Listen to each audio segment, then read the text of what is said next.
Live from the 607, it's the Ocho Duro Parlay Hour, where we're talking everything going on in the world of sports. Join in the conversation on social media with the hashtag ODPH, because here we go.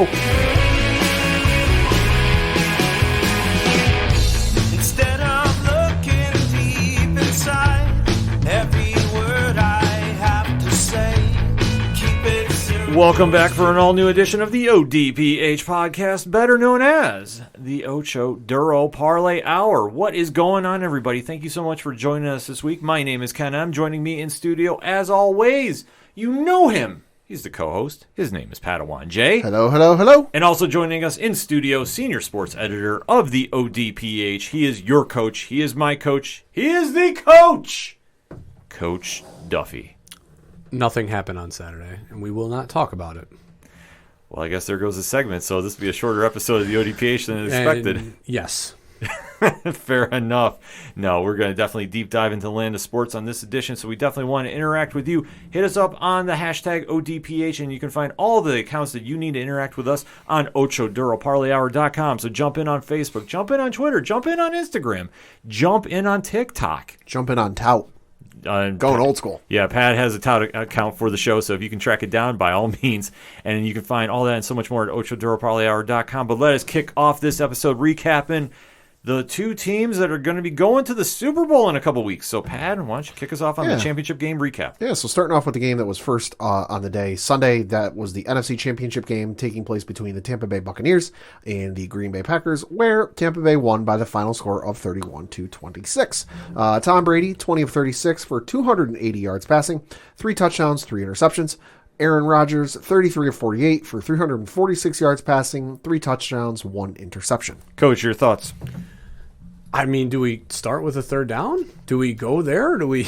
Yeah, this game was wild. I mean, I don't really know what Green Bay was necessarily doing, because early on it looked like they were just lost, especially in the red zone.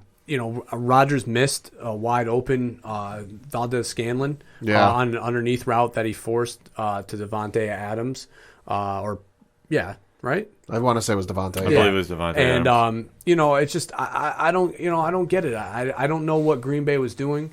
And for Tampa Bay, I mean, they've been playing really good football. Yeah. Like, I mean, you talk about getting hot going into a Super Bowl run and what you kind of look for out of a team, and it's exactly what Tampa Bay is doing right now. Playing great defensively and playing good enough offense that they can get by a game.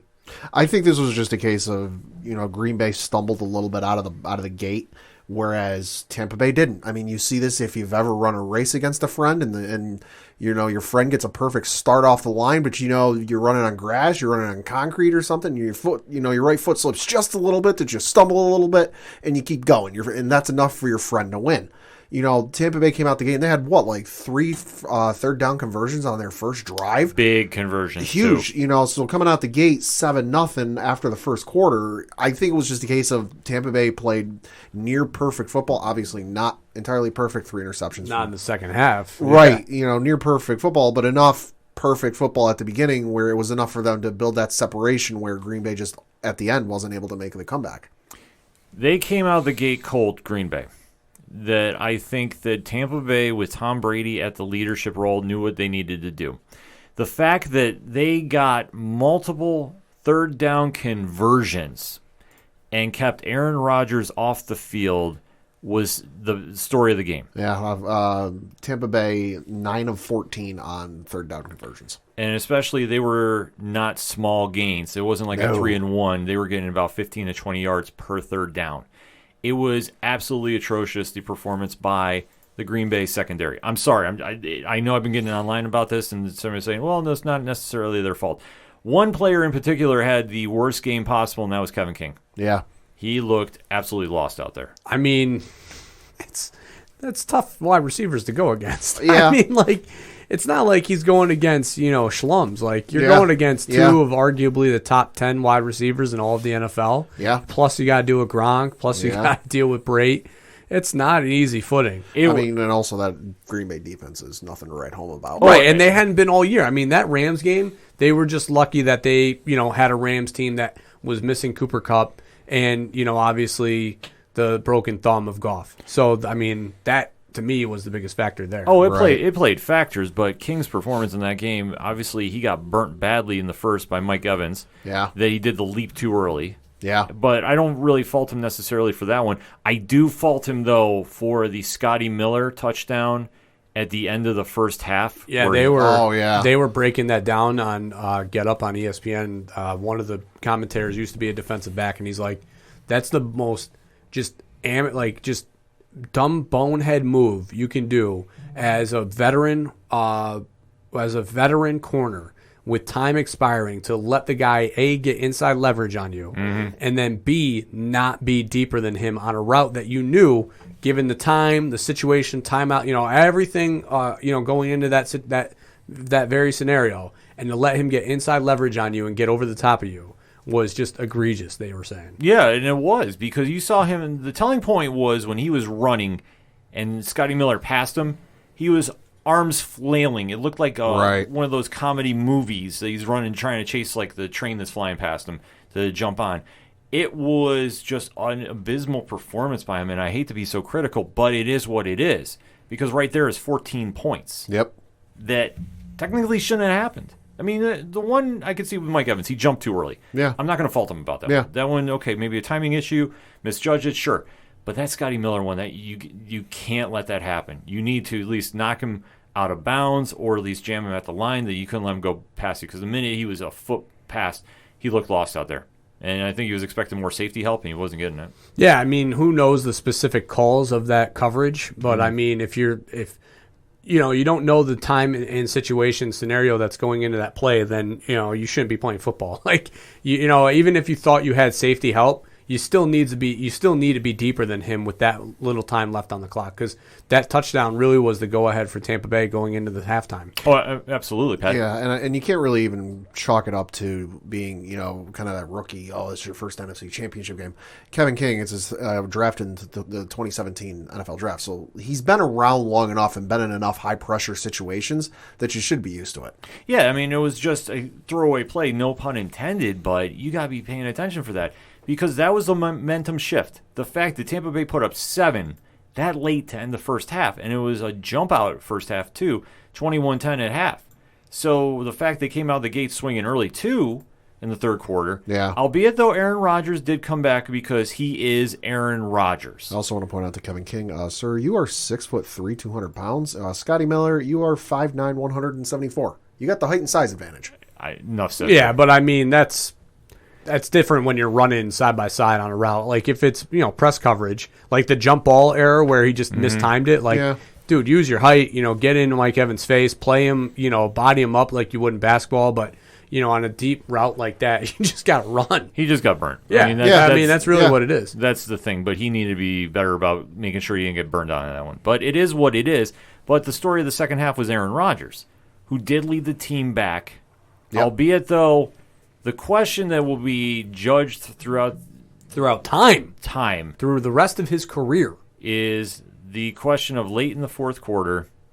They are within points of tying. Yep. Yeah, they're on the 16, 17-yard line, I believe. Mm-hmm. And the coach decides to say... Lafleur decides to say, let's go for a field goal. Now, I will just ask you both gentlemen, what would you have done in that situation? Because I know my call. I mean, so here's the thing. Or no, they were closer. They were within the 13. And so it's kind of tough because, there's two schools of thought here. There's the gunsling coach, the I've got stones, the Andy Reid style, 4th and 1, going to go for it to clinch, a playoff game at home when, the obvious choice was the punt. Or then there's the new school analytic, breakdown. And when you really break down the scenario, the red zone obviously is called the red zone because it's tighter. It's tougher to score. So when you're talking about a 4th down play where the goal, it was 4th and goal, and the touchdown is your first down. Right. So you can't convert. You have to score so or it's bust. They were at the 8. They're at the 8. Okay, so you have to score or it's bust, right? Yeah. And you have all your timeouts. You have the 2-minute warning. It's a lot easier just to say, all right, let's take the initial points and let's get them on defense. Now, on the X factor of this, you have arguably one of the greatest quarterbacks in history, one of the greatest wide receivers in all of the NFL. I mean, he's top 5. If Mike Evans and Godwin are top 10, he's a top 5 in Adams. And you have that threat down there that you can always get him open by different variations of play calling.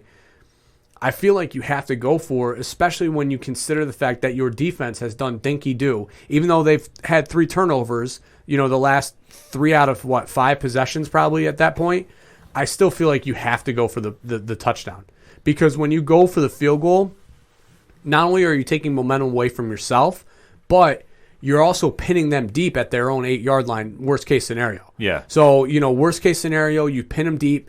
It's much harder for them to get out of their red zone or out of their own end zone to try and make a first down because they have to call their plays a little bit different because now they're pressed up against, a safety possibility. So in that school of thought, I feel like you have to go for it. But them kicking the field goal and getting the points, I understand because you have all your timeouts and the 2-minute warning. I understand going for it. At that point, the score was 31-23 Tampa Bay. And right before we got the last set of downs, Rodgers had completed a short pass to Davante Adams for 11 yards, which put it at the 8-yard line. So on 1st and goal, Rodgers had an incomplete shotgun pass to up the middle to Allen Lazard. I think it went over his head or something like that. He missed it. Right. 2nd and goal, shotgun pass went incomplete up the middle to Davante Adams. These were like lasers. He was just firing these out of the cannon. 3rd and 8, he shotgun pass went incomplete to Davante Adams again. So right there, Rodgers threw 3 lasers, 2 of them to Davante Adams, who's a great wide receiver. All 3 of them went incomplete. I think at that point, I understood, all right, we just tried 3 lasers of a friggin' pass up the end zone, didn't get them. They don't exactly have a tight end that's a Kelsey, a Kittle, or a Gronk in their prime where you can just run a goal line fade, heave it up, and they're going to come down with it. They just don't, So I understand going for the points because the field goal, because at that point, okay, we stop them on their next possession, and we just need a touchdown to win. We don't need a touchdown plus some shenanigans. We don't got to worry about it. But the issue with that is you didn't know that the holding penalty would come back to bite you in the ass and essentially take it out of your hands. Should you have at least gone for it? I can understand it, but I understand taking the field goal and taking the points and putting yourself in. Now, hindsight, obviously 2020, the holding penalty, they didn't know that at the time. They just tried 3 laser passes to the end zone. All 3 of them went incomplete. All right, listen, we ain't got it now. Let's try again. Let's stop them on defense and come back and do it again. My call would have been to go for it, and this is why. I do see your points. I'm not saying that they're wrong. This is just something that we're going to just be debating till next season when the playoffs resume again. Oh, I mean, I would have gone for it too. Yeah. I got the play. I got why they did it. You know what I mean? Yeah, like I say, I would have gone for it because at the end of the day, you still have Aaron Rodgers, arguably the MVP of the league, and you got to let him win that game for you. Right. I understand that they want to get the points and with all the timeouts, but that's just too much uncertainty. And worst case scenario, if they went for it that late in the game, they would have pinned Tampa Bay deep in that. Yeah, you got them at the 8-yard line. So it's better than a kickoff anyway. So it's like, what do you have to lose? Because in this situation, you got to stop them anyway, regardless. So you have to try going for those points. You got Aaron Rodgers. You got to let him have it. And I didn't agree with LaFleur about that. I understand his reasoning for it, but I just think at that situation, you've got the MVP of the league. You got to let him try winning that. The problem is the analytics people, those guys. They break it down too much instead of just going gut feeling.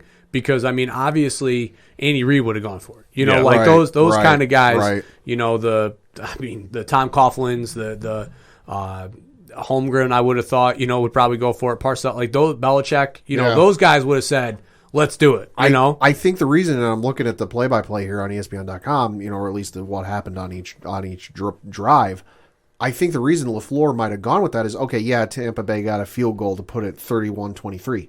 The 3 prior possessions in a row, when Tampa Bay had the ball, interception, interception, interception. Oh, so it's 3 in a row. I thought it was 3 out of 5. No, they had 3. Brady threw 3 picks in a row. Well, so LaFleur's sitting there going, hey, listen, our defense ain't great, but we just outside the field goal, we just picked them off 3 times in a row. But the fact they couldn't convert, that's another telling story, too. Well, I mean, and then listen. I mean, just 3 interceptions in a row was just a couple of those throws were just bad throws. They were lame ducks. Yeah, I mean, this is not anything where it was your defense, and I think LaFleur knew that. I think he knew, that my defense can't stop them. We need to put points on the board and hope, that our timeouts work and they run the ball. Yeah, absolutely. So I mean, it's a tough call to make, but that late in the game, I would have gone for it and just put it in Rodgers' hands. Yeah. And then said, okay, whatever's going to happen. And now we got you at the 8 yard. Worst case, we got you at the 8 yard line. Get out of there. Exactly. Yep. And if your defense is playing as well as they were, and they got those turnovers, which I say are very skeptical because everybody's focusing, well, Brady didn't have a great game. Listen, Brady just threw some stuff up. Yeah, it was late. Yeah, he was throwing them deep. And honestly, he had a couple deep passes. I want to say this too. I don't think he was worried about getting intercepted. As crazy as that sounds, no, he just heaved those because they were just out of nowhere. Just he wanted to get rid of the ball, which I just thought was so puzzling, especially because it's him. And with Brady, but I think honestly he wasn't scared of the Packers' defense. As crazy as that sounds, but the fact the Packers did decide to go for the field goal, that was a telling point. That took the wind out of the sails. And then when Brady and company got the ball back, one of the worst timings for a penalty. I'm not saying the penalty was wrong because it was right. It was right, but when you're swallowing the whistle for the entire goddamn game up to that point, and you waited so goddamn long to the point where the play was over, the play was over, and Joe Buck was even set on the game. I thought I was gonna say something, but I was waiting on them to say anything. He's like, even Joe Buck was like, "Yeah, that took a long time." Yeah, that was an egregious amount of time to let go by before you decided to go call pass interference. I mean, my problem is like Pat said, all game you call it one way, and let him play. Is the shirt being pulled and he a foot or two behind? Yes, absolutely. But I mean, did that dictate his ability to make a play on the ball? Mm-hmm. I mean, this is an umpire in baseball calling the strike zone one way for 8.5 innings, and all of a sudden you get into the bottom of the ninth when your team is down a run with a man on second and third, and all of a sudden he starts deciding to call that strikes, that ball he's been calling low the entire time. Oh yeah, no, now that's a strike. Yeah, it's just one of those timing issues that should have been called. Well, you could have, but it's at the same time though you let stuff like that slide all game. The problem is consistency. Yeah, exactly. Like that's, I mean, referees like that's. I never have like when I'm coaching like a CYO game, I never have a gripe when the game is going and you can tell that the play of game is going both ways with calls. Mm-hmm. But it's like when you on your end, have a clear charge, right? That they all game would call block. And then all of a sudden, they call charge on you, and it's like, oh my God, like it's the consistency of that stuff. That's what drives me nuts. So for all game, for the ticky-tack hand checking that they were doing on routes and everything, and then all of a sudden to say, because he grabbed a jersey, it's like, I mean, had he not stretched it so far and made it so obvious, they might not have. But like when you see the image, the paused still of him like 3 yards away and the jersey out that far, you're like, when you look at it in that context, you're like, if they had not called it, everybody would have been like, how do you not call that? Like, look at, he's tugging his jersey. But then on the flip side of it, when you watch it live and your initial gut reaction's like, come on. Like, I mean, he let go of it pretty quick. Like, Was it enough to really factor in the play? Yeah, no. I did not think so, but I just thought it was very suspect about the timing because of the consistency, like you touched upon. Right, and then the other thing too is that the flag came in 5 minutes after the play was done. Coach, that was line ref that was not even close to the play. They were literally getting ready to huddle. Like Tampa Bay was all circling around, like looking at each other, like, I don't see the flag yet, but like, what? And then Green Bay's in the defensive huddle. Yeah, and then all of a sudden the flag comes, and they like look back and they're like, shit, like, like what are you gonna do now? But that sealed the fate for Green Bay. So now Tom Brady pulls off the big win at Lambeau and is on his way to another Super Bowl. An at-home Super Bowl. At-home Super Bowl, which is fun. Which is a lot of fun. It is fun. I think it's great. Like I've always waited for it. I've always cheered for it to happen. The one where the Giants were at the Super Bowls at MetLife. I knew that they didn't have a chance, but I was like, that would be really cool to see the home team be the host team. Like, that would be a ton of fun to me, and now we get to see it. Well, we're definitely going to see it. I don't know what's going to be for Brady's future should he win, because I can see he will be back. He's not. He's playing too well to. No, I understand that, but I mean, what better way to write off in the sunset is if you win a Super Bowl on your home He field? doesn't give a shit. Never say never, though. He has his thing is age. He's got a number in his head that he wants to play till, and it's 45. And even I'm starting to notice, being the Patriots guy, watching for some years, some of those deep balls don't travel as well as they used to. That's what I'm saying. I mean, like, they're lame ducks. They were all year. We said this. It was the same thing with Drew Brees. They can't throw anymore. But I'm thinking if he wins, this might be his swan song out. I'm not saying it's a definite, but I will disagree with you very adamantly. He has 45 in his age, or in his mindset. Well, we can definitely disagree about it. We'll just have to wait and see because there's still one other game to be left to be played. And for Green Bay, a lot of questions. Obviously, the talk was Aaron Rodgers wasn't committing to his future, but he did come out today on Pat McAfee's show and kind of put out some of those fires. Save a little face. Yeah. I'm bullshit. Yeah. Shut up. I don't want to hear it. There's a vacancy up in Foxborough. There's also a lot of places with vacancies. So listen, can you imagine Rodgers with McDaniel's play calling? I mean, if he had wide receivers there, Yeah. running back, I'll tell you this. and offensive line and tight Oh, ends. they got a decent offensive line. How's this for a scary scenario? Him in Dallas. Oh, with Jesus. McCarthy? I don't give a shit. No, that ain't happening. That ain't happening. No. If anybody else is coaching that team, yes. McCarthy's there? No. No, I'm more worried about him in San Francisco with that wide receiver core. Yeah, that could be dangerous too. A lot of questions for Green Bay, dude, though. he is 1 foot out the door. There's no way. Like you cannot have a 7-year-old coach, who's his second year when you already mind you all the controversy from the year before when it was alleged he wasn't even listening to play calls and completely ignoring them, to then this year outright saying he was audibling out of calls, to then this on the sideline plus the post-game reaction plus the draft pick of Jordan Love. Come on. No, I definitely agree that I think the writing was on the wall. I know he did a save face, but we still got to wait to see what happens. I just wanted to get that out of you. Yeah. I wanted to hear you say that it was not actually, it was a safe face move. It was not like him I said, he did put out fires today, but I'm saying, is it saying the fire is definitely going to be put out forever? No. I mean, there's still a spark. I don't see the fire out. That's the thing. I think he did it. The GMs are all putting up a good face. We'll have to see at the draft because I fully think if any team is going to make a move, whether it's Houston with Deshaun Watson, whether it's Green Bay, whether it's Detroit with Matt Stafford, that's going to be the time frame we see it. So we'll just have kind of the way seeing how the cards shape out with that. I mean, draft picks will be involved. I mean, there's no way Watson or Rodgers go without a first pick. Oh yeah, that's what I say. So, like we'll see it multiple around firsts. Yeah, we'll see it around draft time because I think the team is definitely going to find their next franchise guy because one of those quarterbacks is moving, if not all of them.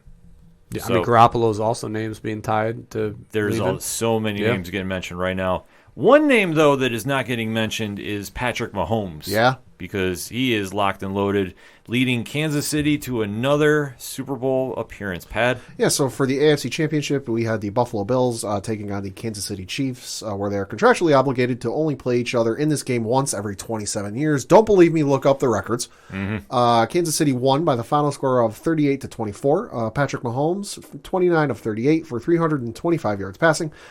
3 touchdowns, no interceptions. Josh Allen, 28 of 48 for 287 yards passing, 2 touchdowns, 1 interception. Coach, your thoughts?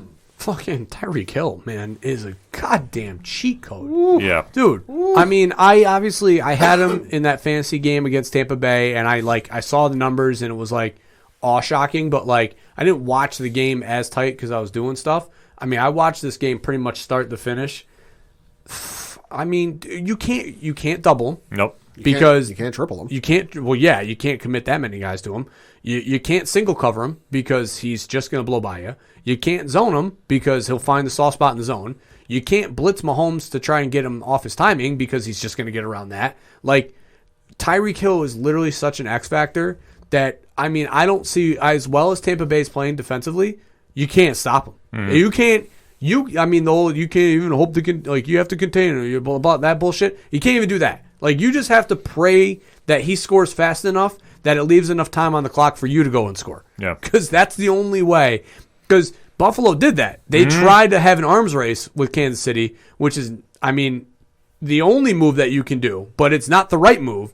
I mean, the only move is what the Raiders did, and that is pound the rock, pound the rock, bring the play clock down to 1/10 of a second, and then snap it.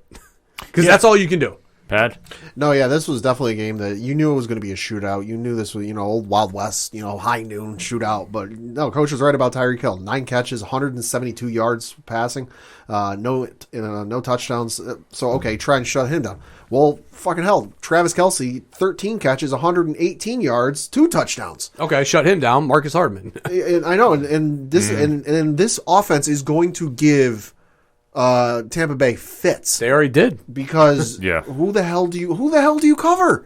Shut down Kelce. All right, you got to deal with Tyreek Hill. Shut down Tyreek Hill. All right, you got to deal with Kelce. God forbid. Now, Sammy Watkins didn't play in this game. He was questionable with a calf injury. But according to ESPN's Diana Rossini, he's expected to be ready to play for the Super Bowl. The same can be said with Le'Veon Bell. He's listed as questionable currently, but is expected to be able to play in the Super Bowl. So, okay. Double cover Tyreek Hill. All right, now you got to deal with Sammy Watkins. All right, and you just add more weapons. That as good as Tampa Bay's defense is, this is a hydra.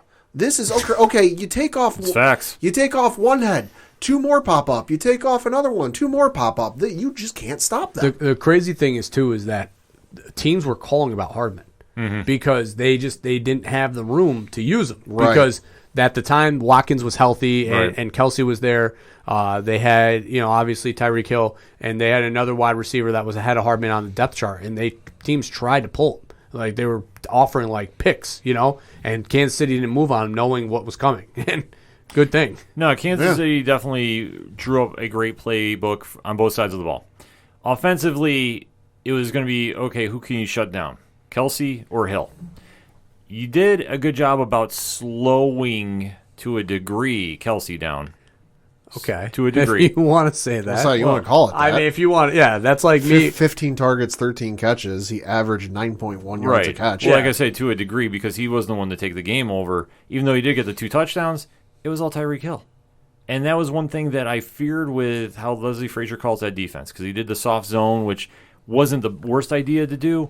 But the problem is when you have Tyreek Hill burning your corners and already flying past your safeties, who's going to catch up to him? And that's the thing. Kelce, like I say, they slowed him to a degree, and I want to stress that, to a degree, because I was expecting him to have 200 yards. I legitimately was, because of how bad the Bills play against the tight ends. When Jack Doyle takes over games, what do you think Travis Kelce was going to do? Yeah, but I mean, I guess it's a different scenario because those are 2 different players. Like, Kelce doesn't do the stuff that Jack Doyle does necessarily as far as route running, because Kelsey's there not necessarily as a safety valve, but he's not running 20 to 25 yard up the seam type plays. Like, he's there running the 12 to 15 yard intermediate route where if Mahomes gets on the outside, he's coming back to the ball. Which now I'm not saying that Kelce can't run those, those post routes or flag routes, but I'm just saying his initial job is as a safety valve because the other wide receivers are up the field. They're just running streaks. So like I say, for the Bills, you can say they slowed him down, but like I say, it's only to a degree. I don't say they do. No, I mean, you can say that they slowed down. Yeah. Pat and I are saying not so much. No. I would not call 118 yards slowing him down. I say it slowed down because it wasn't 200. That's what I was hearing. So, I mean, we were watching, and Aaron was talking about the fight and how you were giving her shit for Ohio State, and she was like, I want to give Ken shit for the Buffalo game. Oh, I did not initiate that, my friend. Let's not get it twisted. And I wanted to be like, I said to her, you can't, though, because it's 2 totally different things, because Alabama and Kansas City aren't even playing football. Right. They are literally these teams are playing checkers, and they're out there playing chess. Mm-hmm. And it's double-tier chess. Not even just the single chess. They're playing the double stacker where you've got 3 different levels of chess. They are next level, time on each of them, all individually timed. They are playing some other level bullshit. It is insane to watch. And I'm all the credit in the world to Buffalo, because good for them for getting here. This is going to be the team, though, that they need to beat. The Pistons and the Bulls, where Jordan had to beat the Pistons to get to the finals.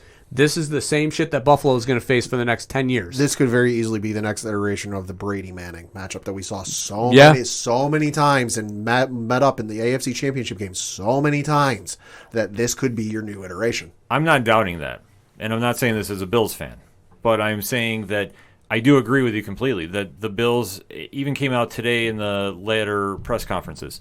Sean McDermott says that's the team we need to match up with. That's our benchmark. Oh, yeah. Like they came out and said. Josh Allen said the same thing too.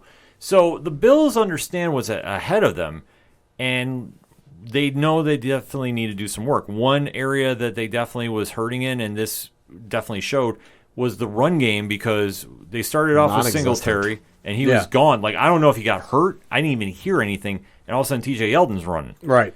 Which, let's face it, not really going to do that much to move the needle. No. I mean, they did have to mix up a little bit, but one thing that Steve Spagnuolo's defense did is you jammed the wide receivers of the Bills, and Brian Daboll's play calling didn't get them free to cover. So that ultimately slowed everything down for a Bills offense that was used to having at least one wide receiver getting open. Well, the other problem was, too, is unlike Baltimore, where they were still committed to stopping the run, Kansas City didn't give a shit. They were like, run the ball. Like, they were openly, they three-man fronts, very seldomly using four-man fronts.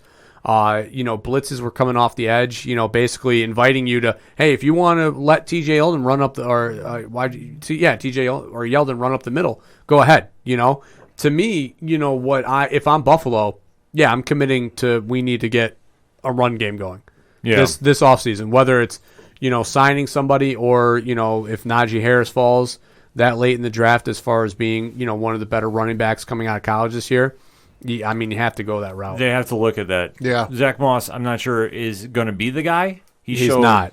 He showed that he could be an adequate depth chart guy. No, he's definitely a serviceable, short yardage type situation kind of guy. You need a third down conversion or even a fourth down conversion. You're right at the goal line. You need to punch it in. He's that guy. Yeah. They definitely need to do some upgrades there, and they definitely need to upgrade on the offensive line too. I mean, they did have some injuries, so it's like obviously the run game is only so good as your offensive line is too. So that's, catch-22. But to say that though, the Giants are not a great offensive line. They could still run the ball. So it's like it's a commitment too. Yeah. Well, that was one thing that Daboll went away from because Josh Allen was utilizing what he does best, which is like if a play breaks down, he runs.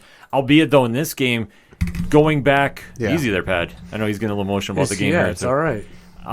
It's one of those situations where when he went back to try scrambling and try getting a play out of something when there was nothing there, he was taking awful sacks. Yeah, he was. He's got to. There's that one where they were inside the red zone where he did that little float. Yeah, and it was like, no, they marked it as a 10-yard loss. It was like, you gotta throw he's deliberately throw the ball away. Don't even let the referees question whether you did or didn't. Yeah.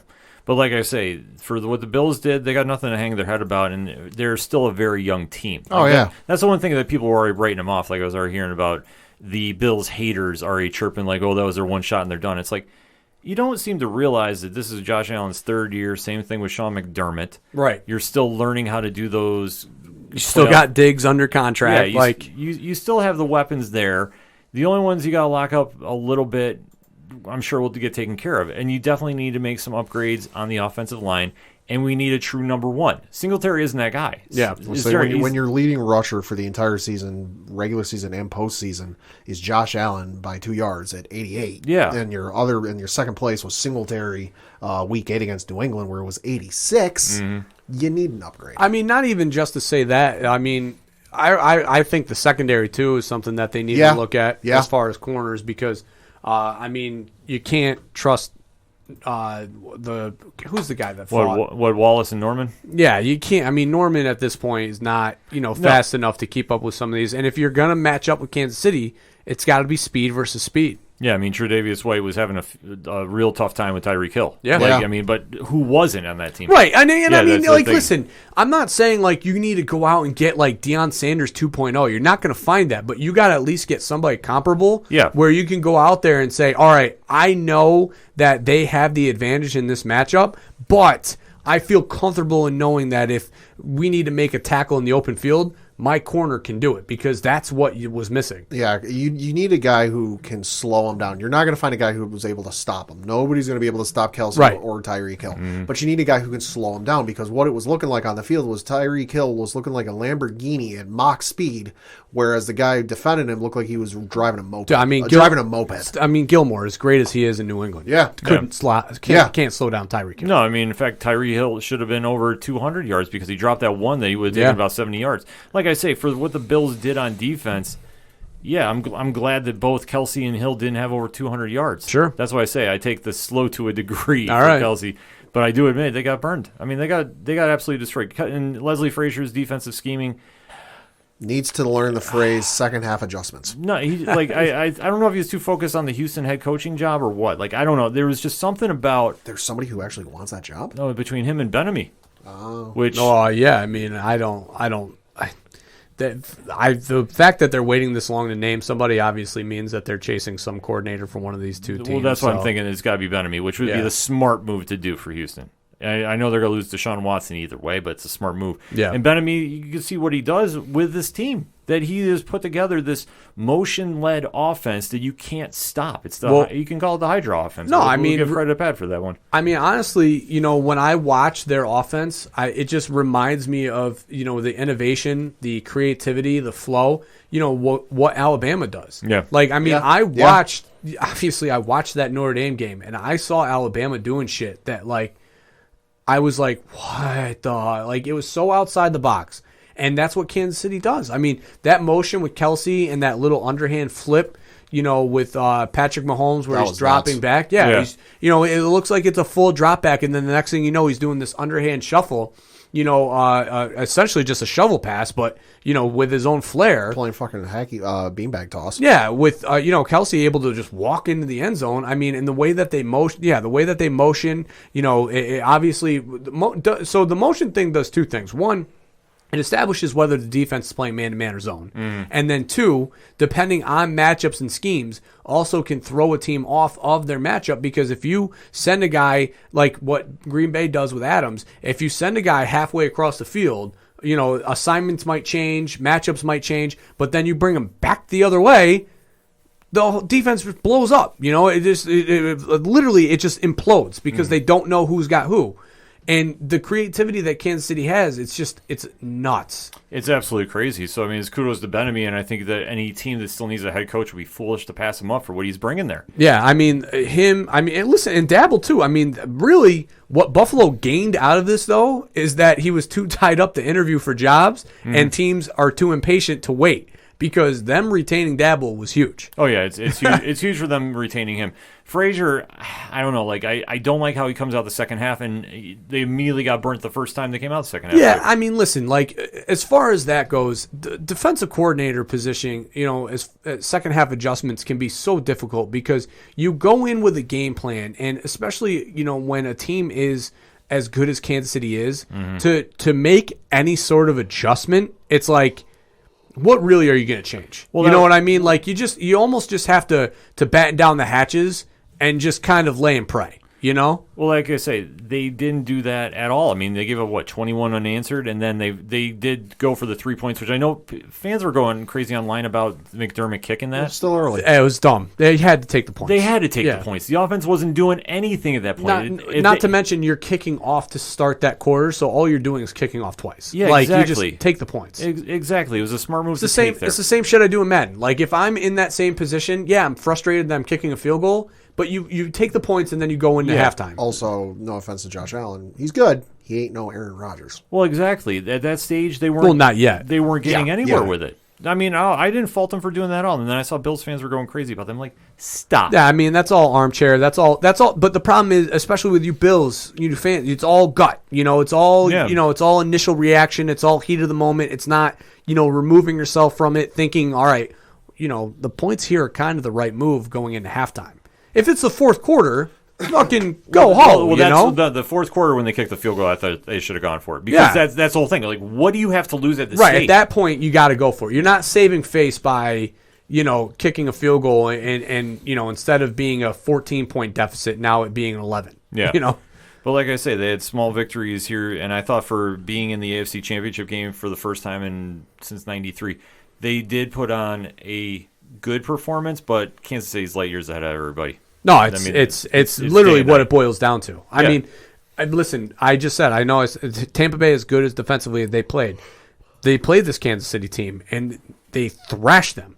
So what is Bettamy and Andy Reid and Spagnuolo going to chalk up this time? I mean, first off, Spagnuolo is already the kryptonite Tom Brady. Mm-hmm. So I mean that you got that to ride on, and the fact that they are just going to. I mean, they're literally going to be so prepared for this game and X's and O's wise that Tampa Bay is not going to know what hit them. Exactly. That I fully see Tyreek Hill and Kelsey getting 200 yards plus that game. The crazy thing is I literally think that Tampa Bay is going to be like, all right, we got to take him out of the game. And I think you're going to watch Travis Kelsey just absolute monster of a game because they saw the Tyreek Hill effect. Yeah. You know what I mean? They already watched and witnessed this. I mean, he gashed them for 4 touchdowns and 200 some odd yards. Like, they've seen it live. Mm-hmm. So they're going to do everything. They're going to be like, all right, we need to focus on him. He's the key. And then you're going to watch Travis Kelsey go off.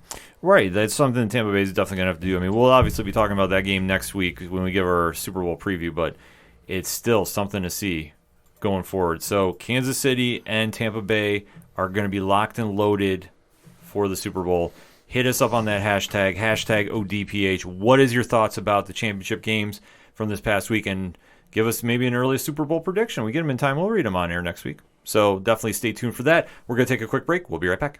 Looking for a new podcast? Check out the Infectious Groove Podcast. My name is Russ, and I host the show along with Michelle and Kyle. Every Monday, the three of us bring you music news and tell you our jammy jams, so you'll always have new music to check out. The Infectious Groove Podcast discusses music from nearly every decade and genre while openly displaying our passion for music you need to hear. On top of that, we have a thought-provoking main topic of discussion every week to get you thinking, discussing, and sharing music. We also include interviews with the music stars of yesterday, today, and tomorrow. Find us on Facebook, Twitter, Instagram, and all major podcast platforms. Subscribe and listen to the Infectious Groove Podcast on your favorite podcast platform today. Coming back for segment number 2 on this edition of the ODPH podcast, and time to talk a little UFC. Yeah. Now, this past Saturday night... No. Oh, Coach might sit this segment out. This past Saturday night was UFC 257 live from Fight Island in Abu Dhabi. We were live reacting to this on twitch.tv/607podcast as soon as ESPN and company were up and running because there was some technical difficulties yet again. Yeah. But with who was involved in the main event, we're really that shocked. I don't think we were. No, apparently ESPN was, though. Yeah, but that is something you definitely have to remember when Conor McGregor decides to grace the octagon with his presence. Love him or hate him, he moves the needle and he moves it that much. But let us break down the card and give our recap here. So we want to talk co-main and main, Pat? Yeah, sure. So we'll start with the co-main event, which was in the lightweight division.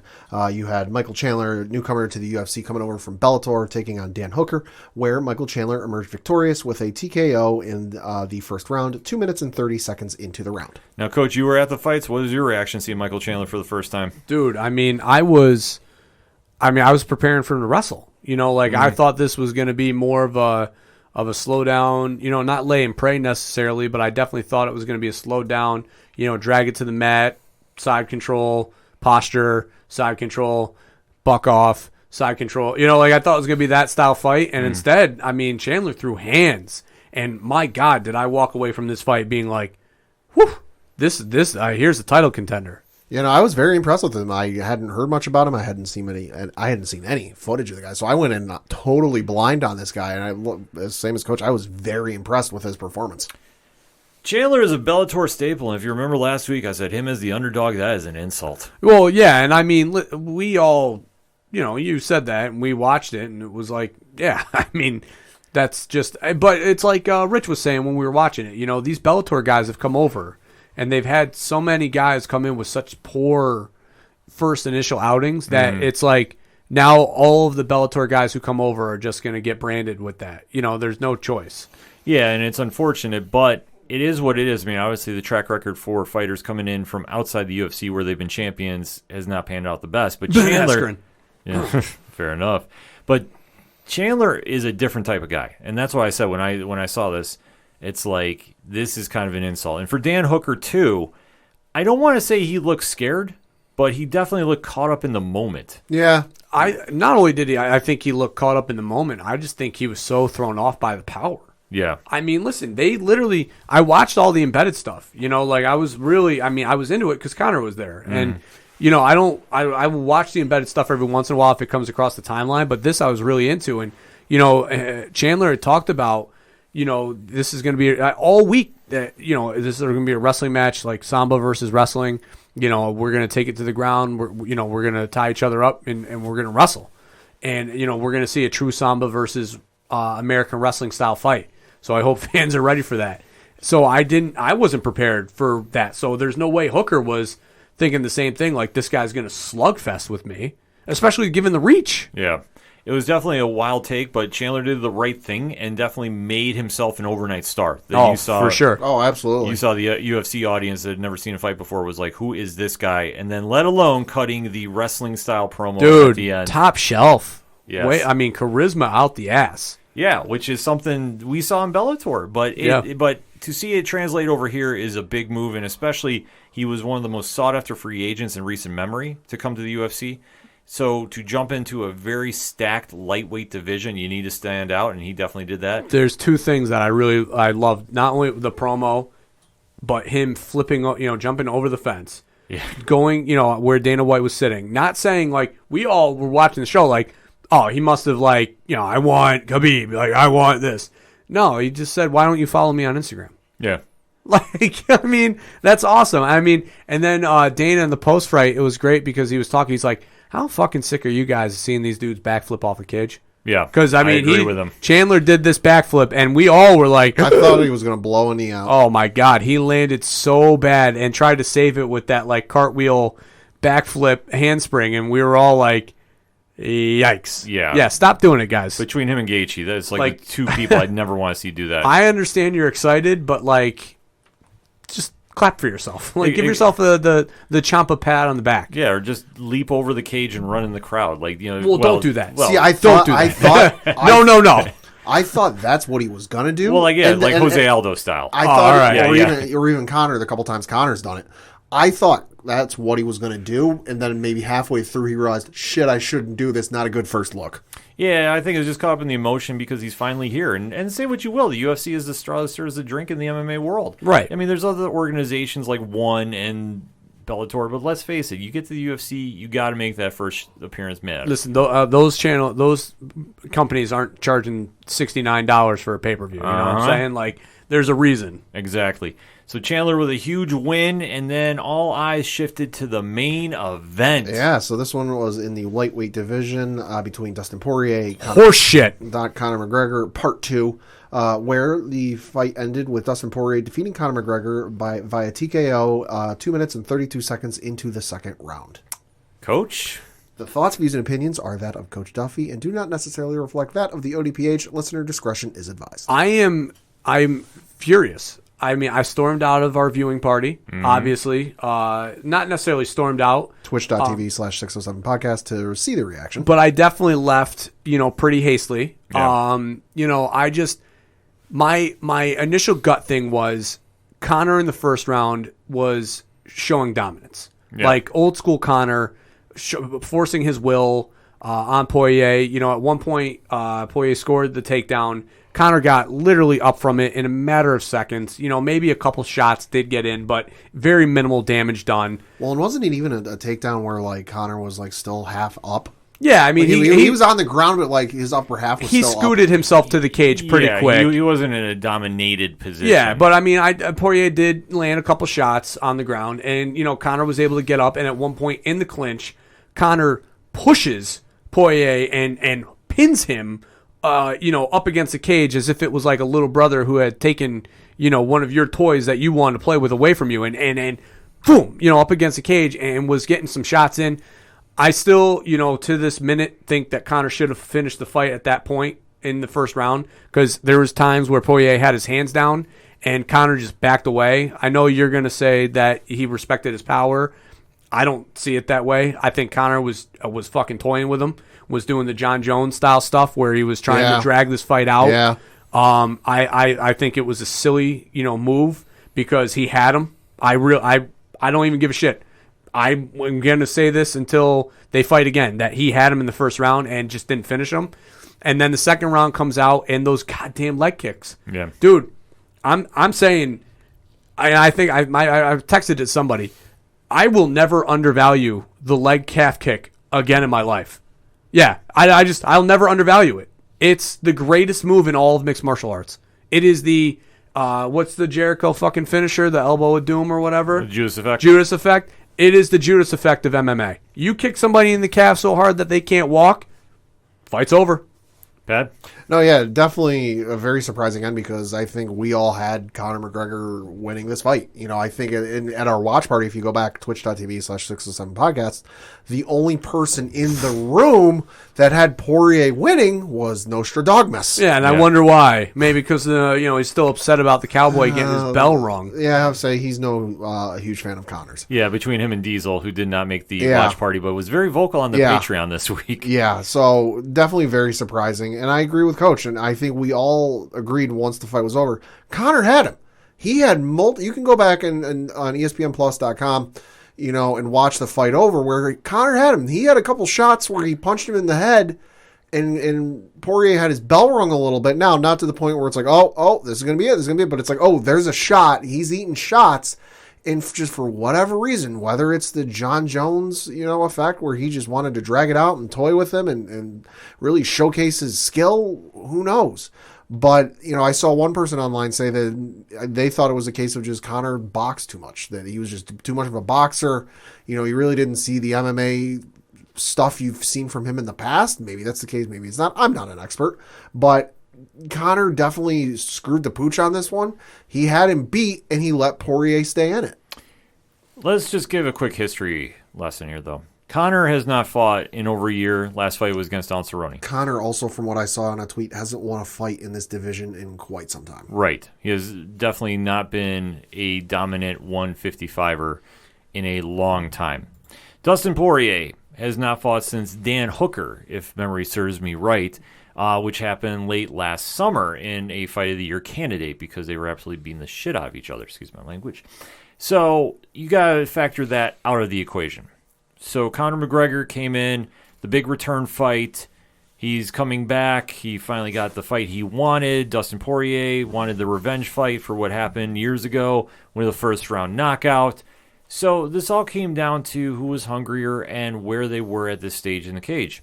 In the first round, it was primarily Conor. I gave him the first round because I thought he was working his boxing, but I do agree with you, Pat. He wasn't throwing kicks. Like, he usually throws a spinning kick here and there. Granted, he did throw a couple, but not enough to be a mixed martial artist. No. He did more boxing and then threw a couple kicks in there. I also, just to jump in quick, I looked it up. Conor's last win at the lightweight division was when he beat Eddie Alvarez for the lightweight championship back in 2016. Right, because he held up the division because he wanted to go box. I mean, I don't think he looked bad at 155, though. He didn't look bad. And I thought he was strong at 155 because obviously Poirier came in at 156. Right. And Conor still, fucking muscled him up a little bit. He was muscling him up, and then he started doing the shoulder shrug of doom there. And then... Oh, yeah, showing Dustin how it's done. Yeah. You don't copy the GOAT, all right? Yeah, him and his move there. But the one thing that I agree is he had him against the cage, and he could have finished them a couple times. Thank you. And I thought he should have. Now, granted, I will say, and I'm not going to go away from my stance. Okay. I thought he respected his power too much, or whatever the case was, unless Conor got into Conor's ego and just felt that he could drag him out a little bit longer and finish him later, which is a dumb move. So dumb. I just don't fucking get MMA, these guys in doing that. Win the fucking fight. What are you in there for? Herm Edwards, you play to win the game. Finish the motherfucker. Oh, I agree. Then they should. But you get fighters in there, like him, John, that buy into their own hype. Dude, that John, not to sidetrack, but that John Jones-Rashad Evans fight, where John was just fucking obliterating him. Yeah. And just kept cat and mousing him for the rest of the next 2 rounds, just so he could, put more dominance on. It's just finish. Your dominance is finishing the fight. Who cares if it's 2 minutes into a fight or 30 seconds into a fight or whatever? Your dominance is saying, I'm going to knock you out. Yeah, and that's what they should do. Because I can. No, that's the whole thing. You should. When you're an elite fighter, You should not have to buy into your own hype and drag fights out. Anderson Skills Silva used to do this. Skills be damned. Yeah, Anderson Silva used to do this. John does this, which it's just mind-blowing because if you're that good of a fighter, you go in to finish a fight. Yes. Because when it goes to the judges and you lose it for whatever reason, because, hey, judges like to see weird shit. Like, what did Adesanya do against Paulo Costa, which he didn't have to? He came in there and killed him. He came in there and he him up because he could. Yeah. Not because, and it wasn't this bullshit drag out, I'm going to punish you because I know I can. Mm-hmm. It was, no. You chirped, and now I'm going to put you in your place. And it just showed the level of hunger that Adesanya has. Even though, like, he is a champion, Sure. he still wanted to finish that fight. He wanted to send a message. Conor, I feel, just came in this one and thought it'd be like riding a bicycle in the old Conor of old and just Well, yeah, I mean, bought into the Pat's ego. got something, but I'll chime in on that. Well, no, I'm just looking. I mean, Conor, yeah, he can get to 155. He can fight at 155. He's good. Fucking show up and show me something. Because I'm just looking. When he came into the UFC, he fought at the featherweight for a couple fights. Right. He won the interim featherweight championship against Chad Mendes in 2015. He won and unified the UFC featherweight championship. And lightweight. He beat Jose Aldo. Fought at welterweight against Nate Diaz a couple times. His first fight, because I'm going off Wikipedia, at lightweight was against Eddie Alvarez at UFC 205. Okay, so he's won it. Yeah, where he won the belt there. He's 1-0. Came back, he did the boxing thing, he came back, lost to Habib for the UFC lightweight championship. Okay, so he's 1-1. Cerrone was at welterweight. Yeah. So you can't even factor that fight in. So then he comes back and fights Poirier at lightweight, loses. He's 1-2. Okay, you won one fight against, Eddie Alvarez. Congratulations. Well, the argument there, though, I will let me give a little history on this one. Conor debuted at featherweight, and that's where he fought. And he started nearing the end of those title shots he was getting, was struggling to get to 145. Right, yeah, he had to go up to 155. So it's not to say that he's a small 155er, because I don't think he is. No. But I think it's a situation. He's a small welterweight. He's a small welterweight. He's a natural welterweight. Right. Because those guys usually cut about 20 pounds to get down there. But the problem is, like, the Cerrone thing was different because Cerrone came in just not ready for that, and then the shoulder of doom, all that shit just added up. But, like, when he fights those other guys, he's just not going to be able to, Exactly. He's not going to be able to make a run at 170. I've been saying this for years. Yeah. 155 is the division he needs to fight at. 170, he could be able to hang with, like, a Masvidal. Yeah, he might be able to have a couple fun matchups and do whatever up there, but that's not a class that he's going to be able to pursue. He ain't going to be able to fight Usman. No, Usman will murder him. Yeah. It won't even be close. But when he did the jump, though, from 145 to 170, but 70, he doesn't have to cut weight. That's the issue with that one. And Nate Diaz can fluctuate between weights. Like, Nate has always fought between 155 and 170. It just depends on where his brother was fighting at the time, too, and where the better fight was for him. Right. So that one you got to kind of just take in factor. But for Conor, he had to fight at 155. The problem he's having now is when you take time off to go box, do other stuff, you lose that hunger. And you saw that in that second round because he came out and he was going through the motions. It looked like, you could say respecting his power, and that's the way I kind of looked at it. But Poirier is a gamer. Poirier is not a flashy name, but MMA fans know what he's going to bring to the table. And the minute he started laying those leg kicks in, he took Conor's calves out. Dude, and what do you do with a boxer? They got to have legs. Yeah, listen, it's not a secret that Conor's he's not a wrestler, so it's not going to be a go to the ground type fight with him. So when you take out his legs, you take out his ability to stand, he's going to be in trouble. His clinch game's improved tremendously since the time of boxing. I would credit boxing for his ability to get in the clinch a little bit better. But it's just his leg was taken out. He talked about openly, in the post fight that he had a football sized contusion in his right calf, and he just couldn't throw on it. Conor's biggest thing is just keeping his interest. He won the featherweight championship, or the interim featherweight championship, unified it, beating Jose Aldo in that 13-second, surprise knockout. He got stripped of that due to inactivity. Won the UFC lightweight championship, went off to do boxing, got stripped of that. And now, like I posted on my Facebook, prior to Saturday's fight, he'd fought 5 times in 1,700 plus days. Well, that's the problem he has, because he's not committed to the sport anymore. Whoa. He 5 times in 1,700 days. He came to Dana last year with a fight. Right. And I mean, I know Diego Sanchez, like Conor. Yeah. Really. But listen, he came to him with a fight. Right. Dana turned it down. Well, as he should. Right. Correct. But still, though, when Conor McGregor comes to you with a fight, regardless of who it is, you have to at least entertain the idea. You have to. But, okay. Yes and no. You do, but not Diego Sanchez at this stage. Right, but I mean, it's not. Come on. So listen, it's not entertain it to the point where you're like, all right, Conor, we're going to do this. But it's an entertain it where maybe it opens a pipeline of negotiation where it's like, all right, we'll give you the Diego Sanchez fight, but only if you do it on an ESPN Plus card, not a pay-per-view. But here's For that fight, fuck you. It's on ESPN regular. But, Sure. But here's the problem, though.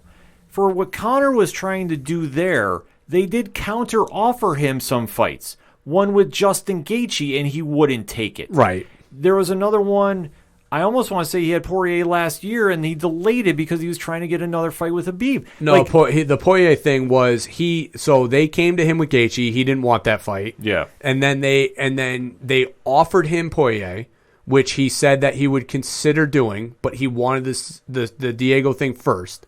Then when COVID hit and everything shut the shit down, he had offered Poirier and him to do an exhibition grappling match in Ireland to raise charity, raise money for Poirier's and Conor's thing that they were doing. Right. And then that, obviously turned into Dana coming back to them saying, let's do an actual fight. Well, no, those guys both said they were going to do a fight. Right. Like they upgrade from grappling. No, they upgraded. Right, they upgraded from grappling, yeah. So Dana said, well, if you're going to fight, let's book it and let's make it happen. Right. But the thing is, for Conor, though, I understand he moves the needle and he does have a certain amount of power there. I get that. But for the fights that he wanted to do wasn't going to fit, and especially, you're only as good as your last fight. I'm sorry to say, in the UFC's eyes. Sure. And he got mauled by Khabib. Yes, that I cannot deny. So you don't really have as much stroke as you think. So when he was trying to negotiate with Dana, if he got mauled by Khabib, I think we all agreed by that. But then what did he do afterwards? yeah, he took off. He took off, and you couldn't fucking find him other than the video of him. Yeah, he was suspended. He was suspended. He was too. suspended, but he did that whole retirement stuff too. Yeah, that shit. He would have had a leg to stand on if after all that took place, came back, knocked out a couple guys, submitted a couple guys. I'm not saying 5, 6, 7, 8, 1 or 2. Yeah. If he had some notable performance, if he would have done that, he would have had a leg to stand on in an argument with Dana, but he didn't. Listen, as the Conor guy, Yeah. I can put my bias. I can be biased, right? All right, No, like yeah, I that's can a do, fact, yes. Like I can, but I can also put it aside and say, yeah, is his inactivity a problem? Abso-fucking-lutely. I mean, there's no escaping that. But at the same time, he does push the needle though. Like if he wants to get Diego, if he wants Diego Sanchez and wants that fight, he can make it $1 million pay-per-view. He can, because he did it with this one. He did it with the Khabib. He's done it. Whoa. He pushes the needle, but not often enough. Nobody bought that pay-per-view because Khabib was in it. They bought the fight because they wanted Khabib to beat Conor's ass. It could have been any XYZ guy in there, but they would have bought it because they wanted XYZ guy to beat Conor's ass because of the story that was built from all the animosity between the two. Well, no, Conor built that story up. I will give you that. Okay. But that's not the reason everybody bought that fight. All right. That's not. I'm sorry. No, Khabib's record. Habib at that point was 26-0. Because what did Khabib's fight do against Poirier last time? Well, they also threw on middle of the day, and So it was a rear naked choke submission. Right, but third round. I'm talking buys. yeah, but it was like I said, middle of the day Saturday. And then what about the Khabib fight with Gaethje? That still drew. That did drew. How much though? I don't have that. Not a top 10. No, not a top 10. No, Conor definitely generates that buzz, but you can't compare Diego Sanchez in this moment in time to guys that are in the top 5. I'm not saying that. I'm just saying well, you were saying about bringing a fight to Dana's table. The only way he wanted to do is Sanchez. Right, but all right, is it fucking dumb? Yeah. Now to me, if I'm Dana, I would have said, yeah, we'll give you that fight, but only if you do. It's not going to be a pay-per-view. We'll do it on ESPN Plus. But Conor wasn't going to do that. No, he wasn't. Yeah, but I mean, that's the counter offer, The counter offer would have been, he also didn't want to be co-main event on another card too. Right. Like there's certain things that I get you will come with Conor that's good, and there's certain ones that don't. After this result, though, after this result, fight, listen, as a Conor guy, I can't even see him. Understand, people listening to the show, I am a fucking Conor nut. I watched The Notorious all week long. I watched all the embeddeds because he was in it. I listened to the stupid playlist that was on fucking Spotify because I was so goddamn excited for this fight. Conor guy, he can't main event a fight anymore. He can't main event. No. I mean, the next card he's on, he has to be a co-main event. Well, here's where you can kind of factor in, because with Poirier taking his legs out, he finished the fight. So we gotta we get back to how the fight finished. So now is like, what do you do with Conor, and what do you do with the lightweight title? Because Khabib was entertaining, allegedly coming back. Now he did send the tweet to Dana and say, "Be honest, none of these guys are on my level," and he's not wrong. Sure. I mean, him and Chandler would be fun. Him and Chandler would be, but it also goes into a point that Dustin Poirier mentioned today on First Take, and I agree with him about, because the idea is, okay, Khabib is not going to hold up the division. I fully believe that. So the belt is going to get relinquished in a matter of time, like weeks, if not sooner. I think probably when they announce whatever is the next Poirier fight will probably be the time that they say. Well, that's what they're going to have to figure out, because Poirier is saying, and he does have a rightful claim, that he should be the champion right now, because he's obviously defeated Conor. Sure. I know he just fought with Khabib, lost to him, but he also beat Dan Hooker, who was also in the top 5 at the time. So now... Conor McGregor beat Dan Hooker, beat Max Holloway, Eddie Alvarez, Justin Gaethje, Anthony Pettis, Jim Miller, just to name a few. Yeah, so he has a claim. He has a claim at it. Yeah. I will give him that. I mean, he's the number 2 ranked in the division. Like, So in 5 years, he has 2 losses, 1 to Michael Johnson, 1 to Khabib, and then he has 1 no contest from illegal knees to Eddie Alvarez back in 2017. Right, but Poirier, as of the rankings right now, is number 1. Oh, right, they do it. Yeah, I forgot they moved the champion. So now the question is, Silliness. what would he do against the champion? Now, I know everyone is saying, well, he should go against Michael Chandler. He did bring up a point, and I do agree with him on this aspect.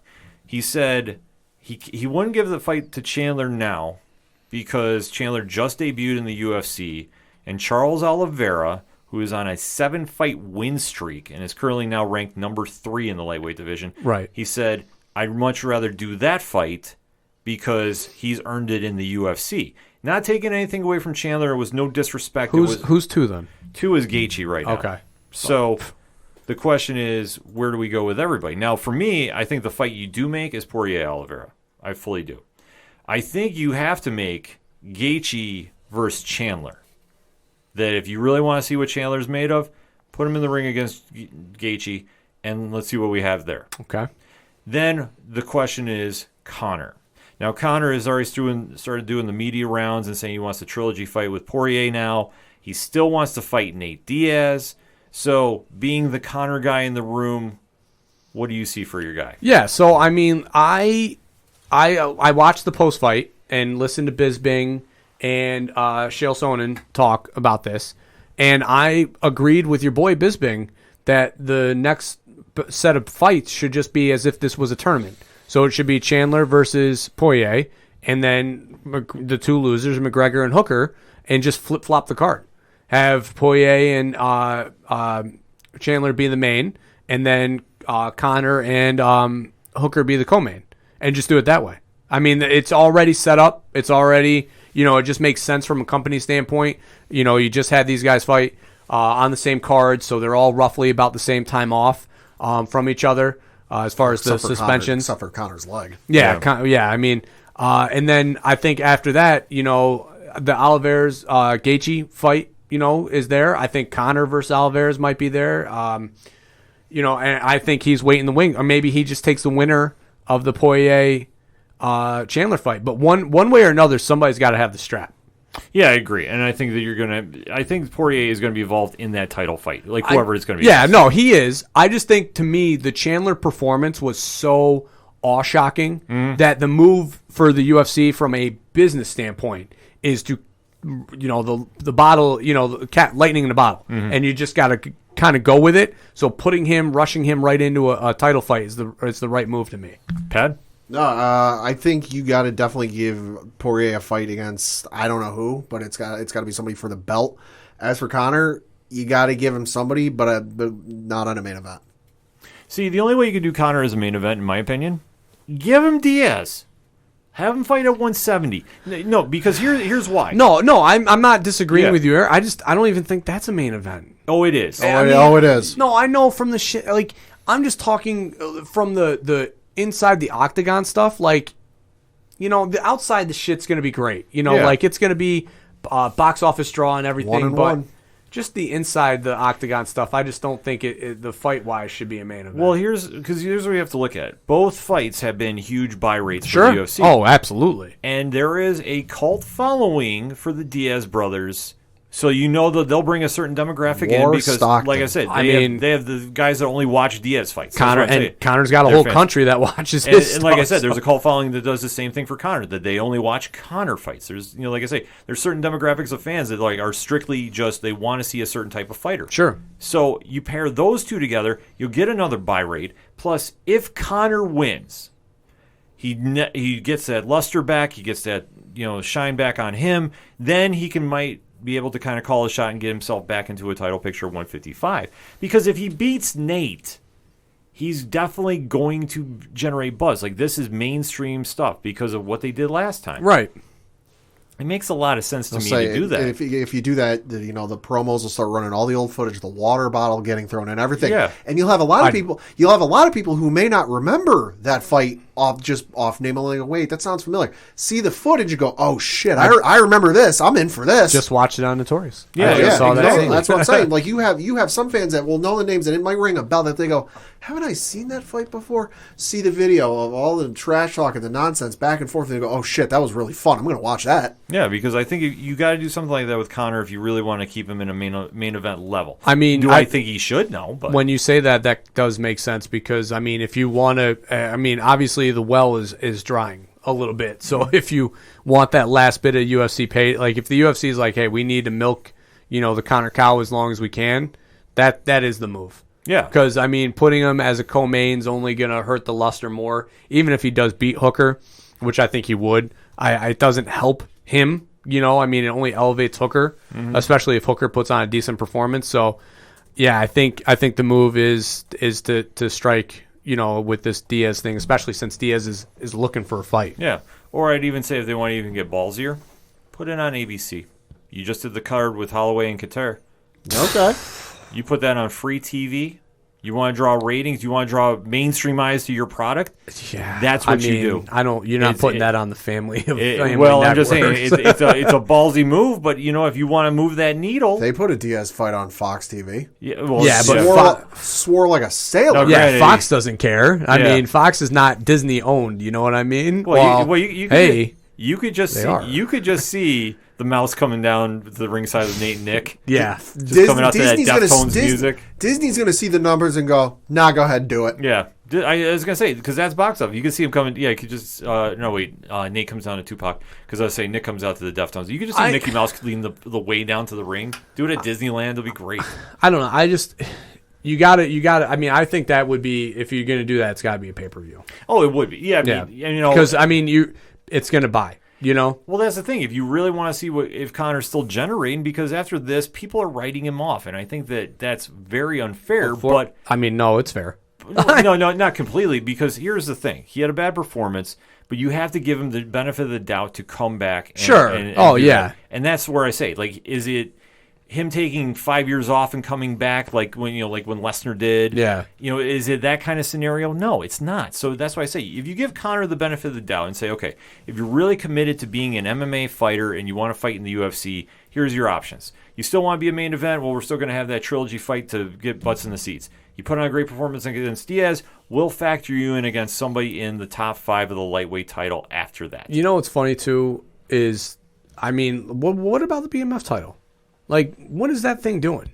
It's gaining dust because the argument now is, okay, Masvidal should have fought Diaz again for it. They should have ran that back. There's no question about it. But they now are desperately trying to book Masvidal versus Covington. Oh. So that is the move that everybody is waiting to see because there's the history between those two. Right. Well, and because, Usman took that fight against Brown. Burns. Burns. Yeah, Okay, so I that's knew it was. that's coming up in March. Yeah. So yeah, because I mean, I know Usman Covington is the fight that I want. Oh, you want? Yeah. I mean, No, that But- fight is So that's why I say unless you could pull Masvidal Conor. See, if you could somehow talk that into happening and free up Covington to fight the winner of Burns Usman. yeah. Because I mean, that's the thing though, is it's so murky. Yeah. Between those two divisions, especially with Conor and Diaz being able to fluctuate body weight so much. Mm-hmm. But yeah, I mean, I'm just sitting here and I'm like, we're talking, and I'm like, all right, Diaz, BMF.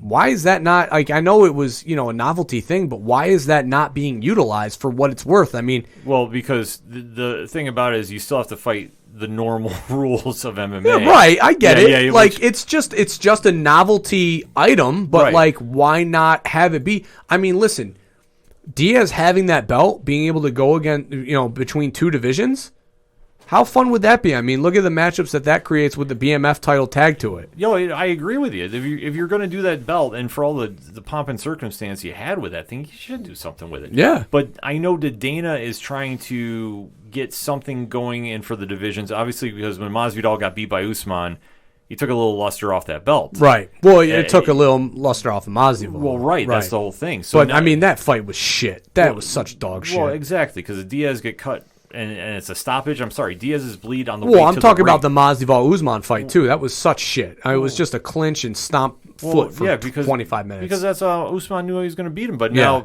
now is going to be a different story for him because with Burns will push the pace with him, but I think it's going to be Usman, and then you get Covington. Well, will we though? Well, they have to lock up him and Masvidal, and so far as I have been able to track down, they have not. So I don't know what the holdup is. It might have been Conor related too. Might have been Covington being a bitch. It could be. I mean, Covington is obviously a character, and like I say, we do not think very highly of him Character here took at the ODPH. Character took a hit. Yeah. So now, Gimmick infringement. yeah. So now it's like, where does he go from here?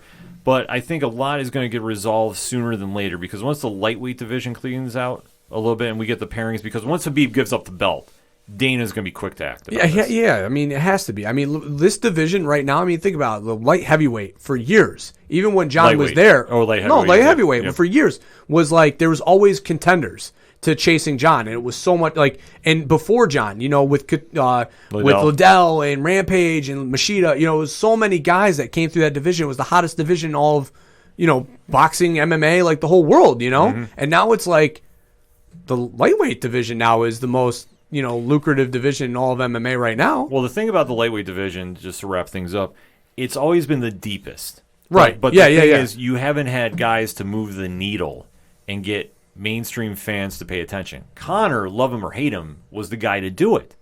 Now you have fighters down there that are getting that press time to go on.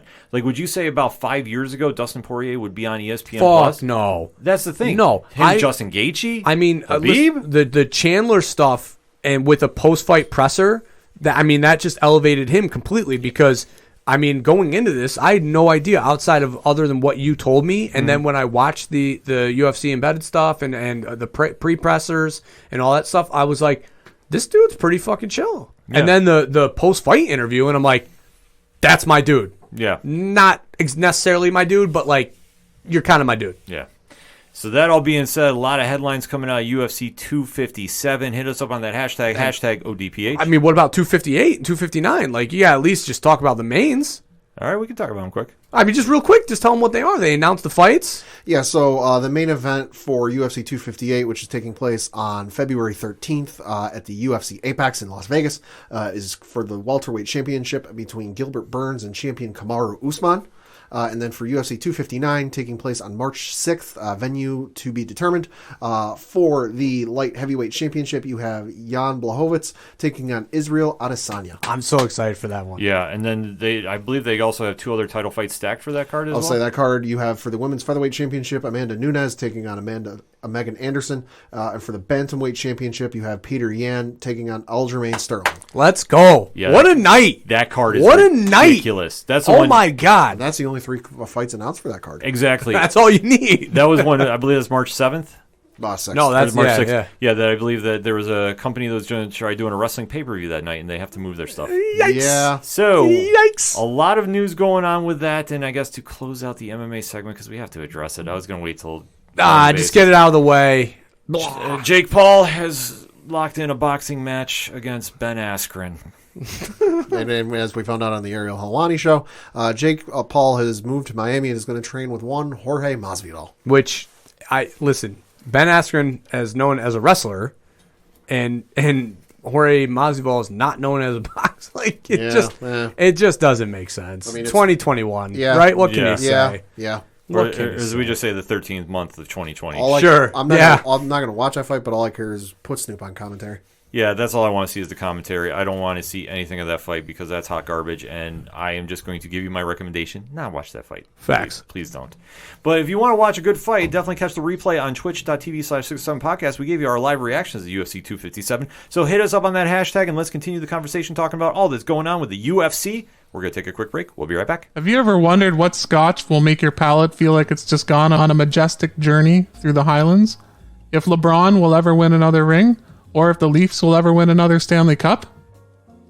Mike, if they tune in to Scotch and Sports, they're going to find all that out and more. They're going to find out what's souring our scotch, what our next scotch on the shelf is, and our On the Rocks segment, where we debate two topics. You just met Mike. I'm Gertie. We got Suds coming up.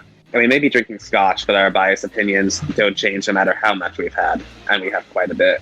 We'll even answer viewer questions, so send them in. And if you don't like the answer, well, we'll just have to have another scotch and we can still all be friends. We even talk a little, or a lot, of pop culture.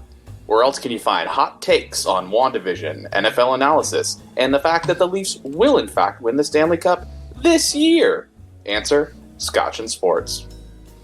Coming back for another segment on this edition of the ODPH podcast, and time to talk some wrestling. So time to run the ropes because it is Royal Rumble time. 1 billion. Yes. Dollar bills, y'all. But like I was going to say, the Royal Rumble was going to be the big story of the week, but they decided to pull a big one on us. Swerve. So... Coach, you want to break it down? I mean, well, as it was announced, I believe this was Monday morning. Yes. The WWE signed an exclusive deal with the Peacock Network, a.k.a. NBC, for it to exclusively have the rights to all streaming platforms for all WWE services. Yes. Starting with Fastlane in March of 2021, I believe. Yeah. Yes. So March 18th, I believe, is the date that they flip over. The sale is for $1 billion. 1 billion. I mean, that's Dr. Evil. Yeah, Yes. that's Dr. Evil money. Pat is doing the Dr. Evil in the studio right now. $1 billion. $1 billion. So, gentlemen, thoughts on this? Fuck. I mean, hey, I guess business ain't hurting. Yeah. I'll say, to quote borrow from Coach and quote, the hurt business is booming. I mean, we've heard rumors and for a while that the rights, I guess you could say, for the WWE network were up for sale. I know ESPN had been rumored being in there. Fox. And Fox, I mean, NBC, which would be the mouse at this point, but NBC makes the most sense. That's the company, because NBC Universal owns USA Network, so that's the company they've had the longest history with and the best relationship with. So, I mean, it makes all the sense in the world. And plus, it's a win for WWE subscribers because if you have a WWE Network subscription, but like myself, don't have a Peacock subscription, well, your subscription from WWE Network is going over to Peacock, which is like half price of what the network is. So that's with ads, though. With ads. So, that's a plus. It's a plus. It's a win-win. WWE, during the COVID era, has actually been thriving on business. They've made a lot of money despite the fact of not traveling. Right. It's comical because you'll see the pundits, the dirt sheets that are gonna chime in, that are gonna say that this move is showing that the WWE didn't have the network thing down and they couldn't handle it, blah, all that bullshit and that narrative, but.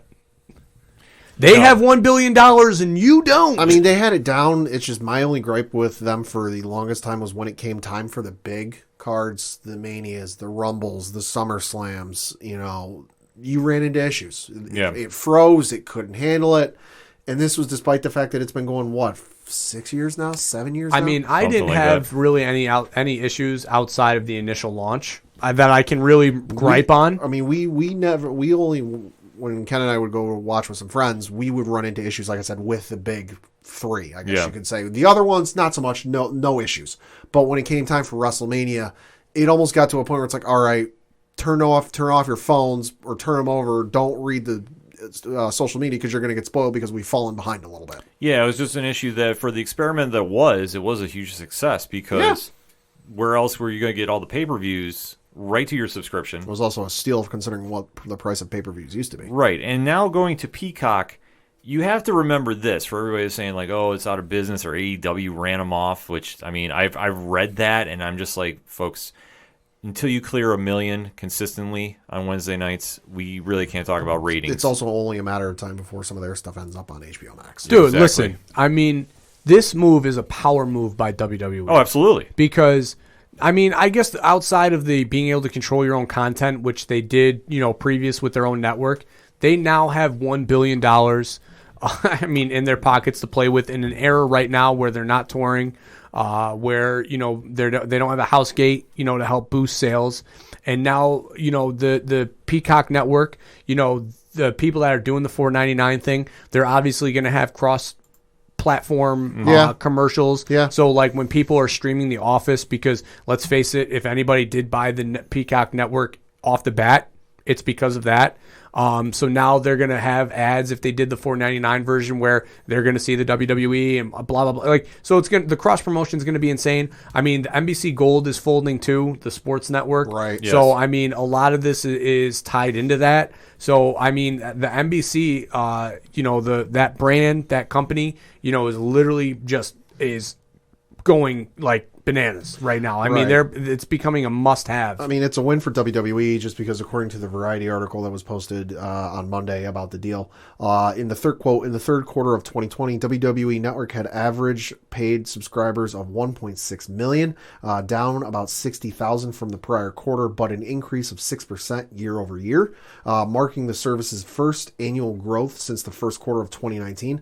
On the flip side, according to an article from The Wrap, I was just going to mention this. Dated on December 8th of 2020, at that point, Peacock had topped 26 million subscribers. Now, obviously, there's going to be a little bit of overlap, but the WWE Network is all of a sudden going from 1.6 million subscribers to 26 plus. It's probably over 30 million at this point. It's going to get a lot more eyes on the product. Yeah. So you can't say this is a loss by any stretch of the imagination. Even if they get a fraction of that 26 million audience on their stuff, at least for WrestleMania, it's a win. And especially, you got to figure there's some people who have Peacock that are older wrestling fans, haven't watched in a while, but for whatever reason, that see it and go, oh, hey, I used to watch it, remember watching that. Why don't I go take a stroll down memory lane? Why don't I watch WrestleMania 17, 19, 3, take your pick. Oh, why don't I see what's going on nowadays? And then they become a fan again. Yeah, it's definitely a win-win for WWE. I can't see this really failing. And then just the question is what happens with NXT. Like Coach mentioned, NBC Sports gets absorbed. I think it just goes back to streaming. Could be. Or it goes to a different night on USA Network. No, I think, honestly, I mean, they have the hockey night, that they do right now on Wednesday nights. I honestly could see something where they almost maybe have it lead to a Wednesday night, a night game, so maybe a West Coast game. I honestly can see NXT staying, because think about it. NHL is only a certain amount of the season. So maybe during the NHL season, they bump it, to Tuesdays. Tuesday. Well, yeah, they bump it to Tuesdays, or maybe they bump it to, the streaming platform. And then when it's off, they can seamlessly just transition it right back to being on air. So it's like, it doesn't hurt NXT because they're going to find a home for it. Right. And I mean, honestly, the PLL talked about this a ton with the Premier Lacrosse League, where they would have an NHL game go into their game, and the number of demos and households that were viewing it because of the tie-in viewership was huge. I mean, USA talked about it with the Chrisley show, how the WWE being the lead-in show to that, even though the Chrisley show aired at 11. The tie-in and the airing that led into it was huge and helped the Chrisley show take off. So, I mean, NXT leading into an NHL game. Oh, it'd be huge. It might be, or vice versa. If they bump NXT to 10, that lead-in and that tie-in might be, unsurmountable for them versus AEW. Well, and you got to figure once it comes WrestleMania time, every channel that is under the NBC Universal banner, you got to figure promos. You got to figure promos, and then you got to figure, because the one I can think of is flipping channels. I passed some of the Discovery channels, Discovery, TLC, History, HGTV. They're all in that lineup, that row here. You flip past those channels, you see the little thing in the top right because Discovery Plus just launched with their whole thing. They got the thing, discover all your favorite, TLC shows, History Channel shows on Discovery Plus for insert price. Right in the top right corner. You got to figure that something for, WrestleMania, whatever the hell the number is this year, streaming exclusively on Peacock, date and time. Yeah. For weeks. Yeah, they're going to get the hype. I mean, Christ, you're going to see, I would imagine... They might bring in Al Roker. No, you might see John Cena hosting Saturday Night Live the week before. Oh, that could be. You'll see something. Yeah, they haven't announced that far out. Like I said, you'll see something to happen there. So Elias will be the musical guest. Yeah, like, if only.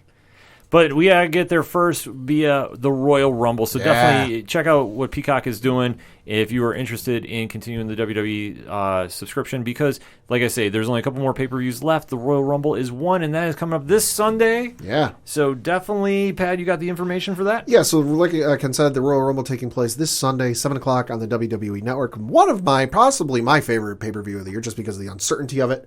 So we're going to preview some of the matches that they have announced. Starting with, you have the Women's Tag Team Championship taking place with Asuka and Charlotte Flair defending their belts against Nia Jax and Shayna Baszler. Coach, you have any feelings on this? No. All right. To me, this is just a placeholder until something at WrestleMania. Well, I think that there's one or two thoughts about this. Obviously, the Asuka and Charlotte Flair tag team winning the belts is just kind of tying up things until WrestleMania season. Yep. They're doing the whole Dawn Marie, Tori Wilson angle a la Lacey Evans and Charlotte now, with Ric Flair being wooed, pun intended, by Lacey Evans. Ew. So, yeah, it's been kind of a weird setup. So I don't know if this is going to be like some shenanigans where she gets distracted. Like yeah. And then Asuka winds up losing the tag team titles, and it goes back to Nia and Shayna, which is what it is. Team Hell No 2.0 gets them again. Yeah. So definitely it is what it is. I'm just kind of hoping they get the belts off them and onto an actual tag team by Rumble time or WrestleMania time. Next up for the WWE Championship, you have Drew McIntyre defending his belt against Goldberg. We're stuck with this. I don't feel good about this. I just don't get the love affair about bringing Goldberg back at this age. It's in his contract. I get it, but for a title, like, he has to have a title match. Like, why are we doing this when Drew McIntyre has been getting buried his entire title runs? Yeah. Well, it feels like one, even though he got the belt taken off him. It's just like it's been that kind of stagnant and repetitive that it's like he's not doing anything to elevate his status. There's nothing against Drew, and I think a lot of it has to do that he's not in front of crowds. Yeah. But he's doing the best he can with what he got. But to have him go to Goldberg, I fear that he's going to lose the belt to Goldberg because, hey, that would be something they want to do just to shake things up. Now, you know what's going to happen. He's going to win. He's going to beat Goldberg. Goldberg's going to come out in the Rumble and then probably win it. And it's going to be fucking awful.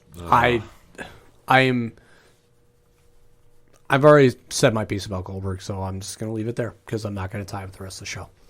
Fair enough.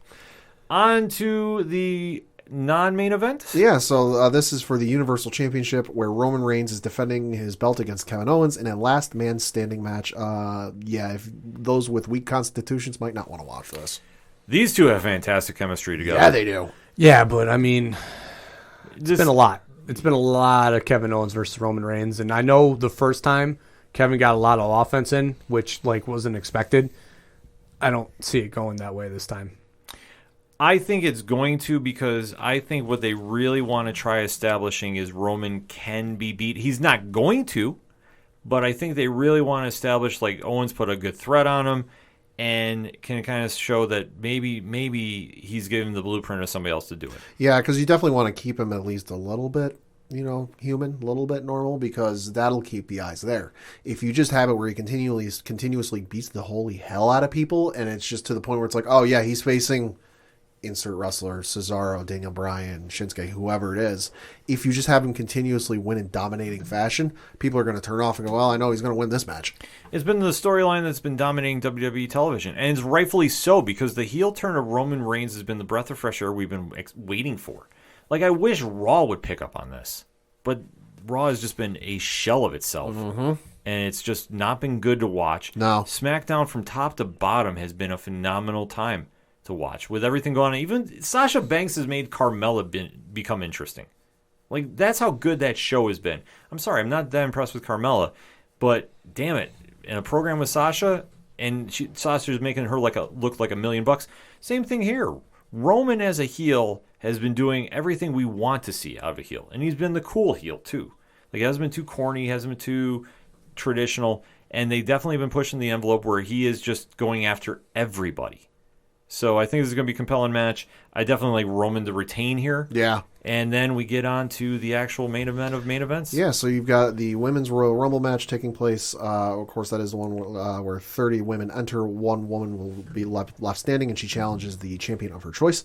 Some of the participants we have announced are Nia Jax, Charlotte Flair, Bayley, Bianca Belair, Mandy Rose, Dana Brooke, Peyton Royce, Shayna Baszler, Alexa Bliss, Liv Morgan, Ruby Riott, and Tamina. Now, it was announced that they're bringing WWE Backstage back. Okay. And they are going to be announcing the first entrant of the Women's Rumble. Okay. And the 30th men's entrant. Okay. I get that first part. That second part's bad. So what I'm going to ask from you both is, one, who is your pick to win the Rumble? Okay. For each men and women. Okay. And who is the surprise entrant? Okay. Coach? So I think the women's winner after the documentary that just aired is going to be Bianca Belair. Mm-hmm. She, I mean, this week was fully engulfed in everything that is Bianca Belair. I think the company is going to get behind her. I think that, you know, they have an opportunity to take it and run with her. My surprise entrant, honestly, I mean, outside of somebody from NXT, I could probably see maybe Edge's wife, Beth Phoenix. Beth Phoenix. I could see Beth. Yeah, times. she's been in a couple times. I could see her. The men's. This is such a toss-up. I mean, you know, with a friend of the show, George Gatton, and our other buddy Al, you know, we've gone back and forth on Big E being our favorite. I just don't know if the company is behind Big E necessarily just yet. I feel a hot and cold thing when it comes to. I know they just put the belt on him or whatever, but I feel this kind of hot cold thing with him. Cesaro's getting a push right now. Nakamura. I feel like they're just going to go the safe route and they're going to go somebody like Daniel Bryan. I just don't. I don't think they're going to pull the trigger, you know, on anything too crazy. And my surprise entrant, I'm going to go with Lesnar. Okay. All right. Pat? For the women's match, I think I'm going to agree with Coach.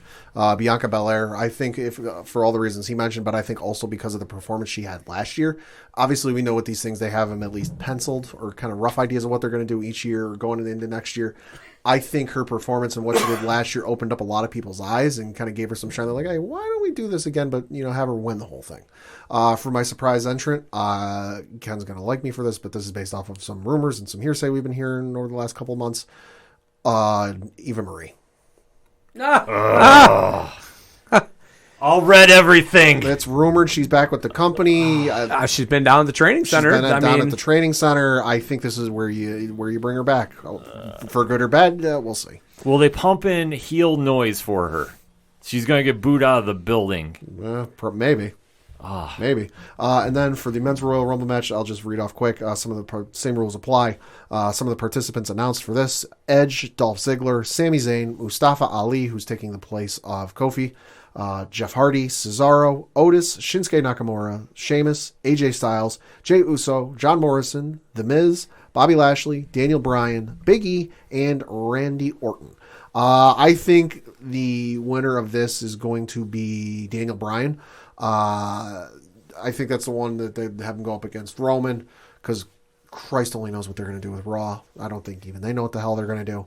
And then for surprise entrant, Booker T. I think they're tipping their hand a little bit with having. That's fair. With That's Bad fair. Bunny. When Yeah. they just announced yesterday that Bad Bunny's going to be there to sing his Booker T song. He did update his profile Yeah, picture to the I music video. I think they're tipping their hand a little bit that Booker T's going to be at the Rumble.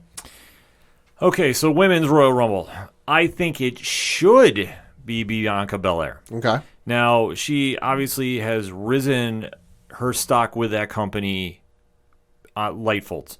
That obviously from last year's performance to everything going on since she's been on main roster, hell to even last week when she deadlifted Otis. and carried that him. was fuck. That was nuts. That was one of the wildest things I've ever seen. I, in fact, tweeted out. The memes that came out of that her being SmackDown and Otis being Raw Yeah. were hilarious. They're Not wrong. fantastic. She should win.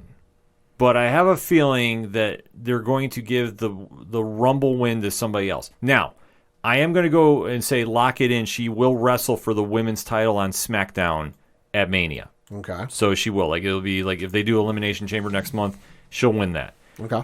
But I am rooting for her to win this one. But I have this odd sinking suspicion that we're going to have Ronda Rousey come back and win the thing.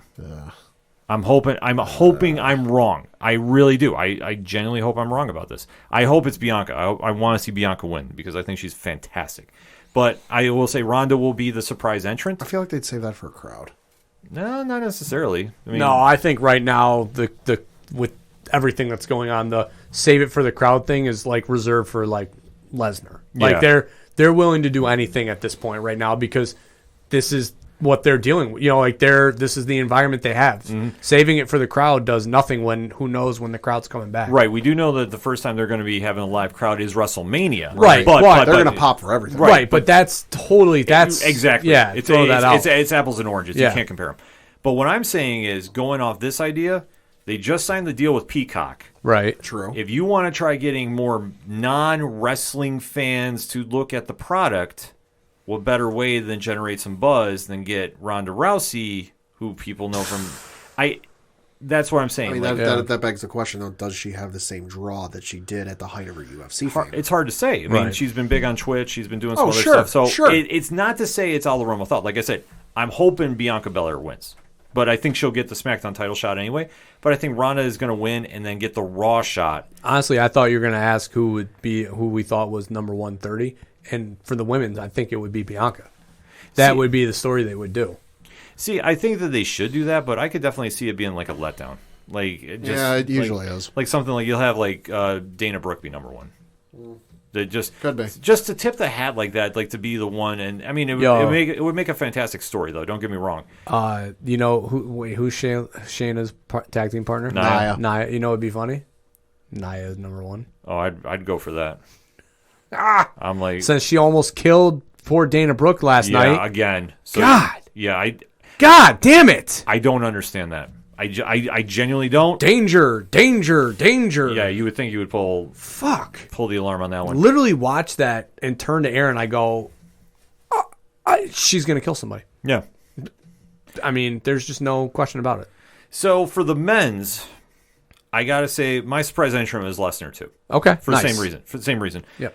Just the only thing is, For random choice, that was my reason. well, no, because I did the same thing. Like, what's going to generate the buzz? And you know, if Goldberg is back, I just had this god awful feeling. Right? Why wouldn't they do it? Why wouldn't they? Yeah. And so you could set up Goldberg versus Lesnar at No, Again, because that's a Vince don't move. do that. That's Don't put that back in. Put that back in there. Goldberg. I wish is I could. Retract. Goldberg is contractually obligated for until I forget what year, but it's not super distant future. Yeah, so he's contractually obligated through at least the next couple of years to have at least 2, maybe 3 matches every year. Yeah, so I could definitely see the storyline be him versus Roman, which I think that would be fantastic. And the who does Paul Heyman really side with? You could That would be good. You could That'd do be something fun. there, Yeah. but I just think this is going to be Vince, and he's going to say Goldberg versus Lesnar. Yeah, Give me the big guys. Yeah, you could definitely see that.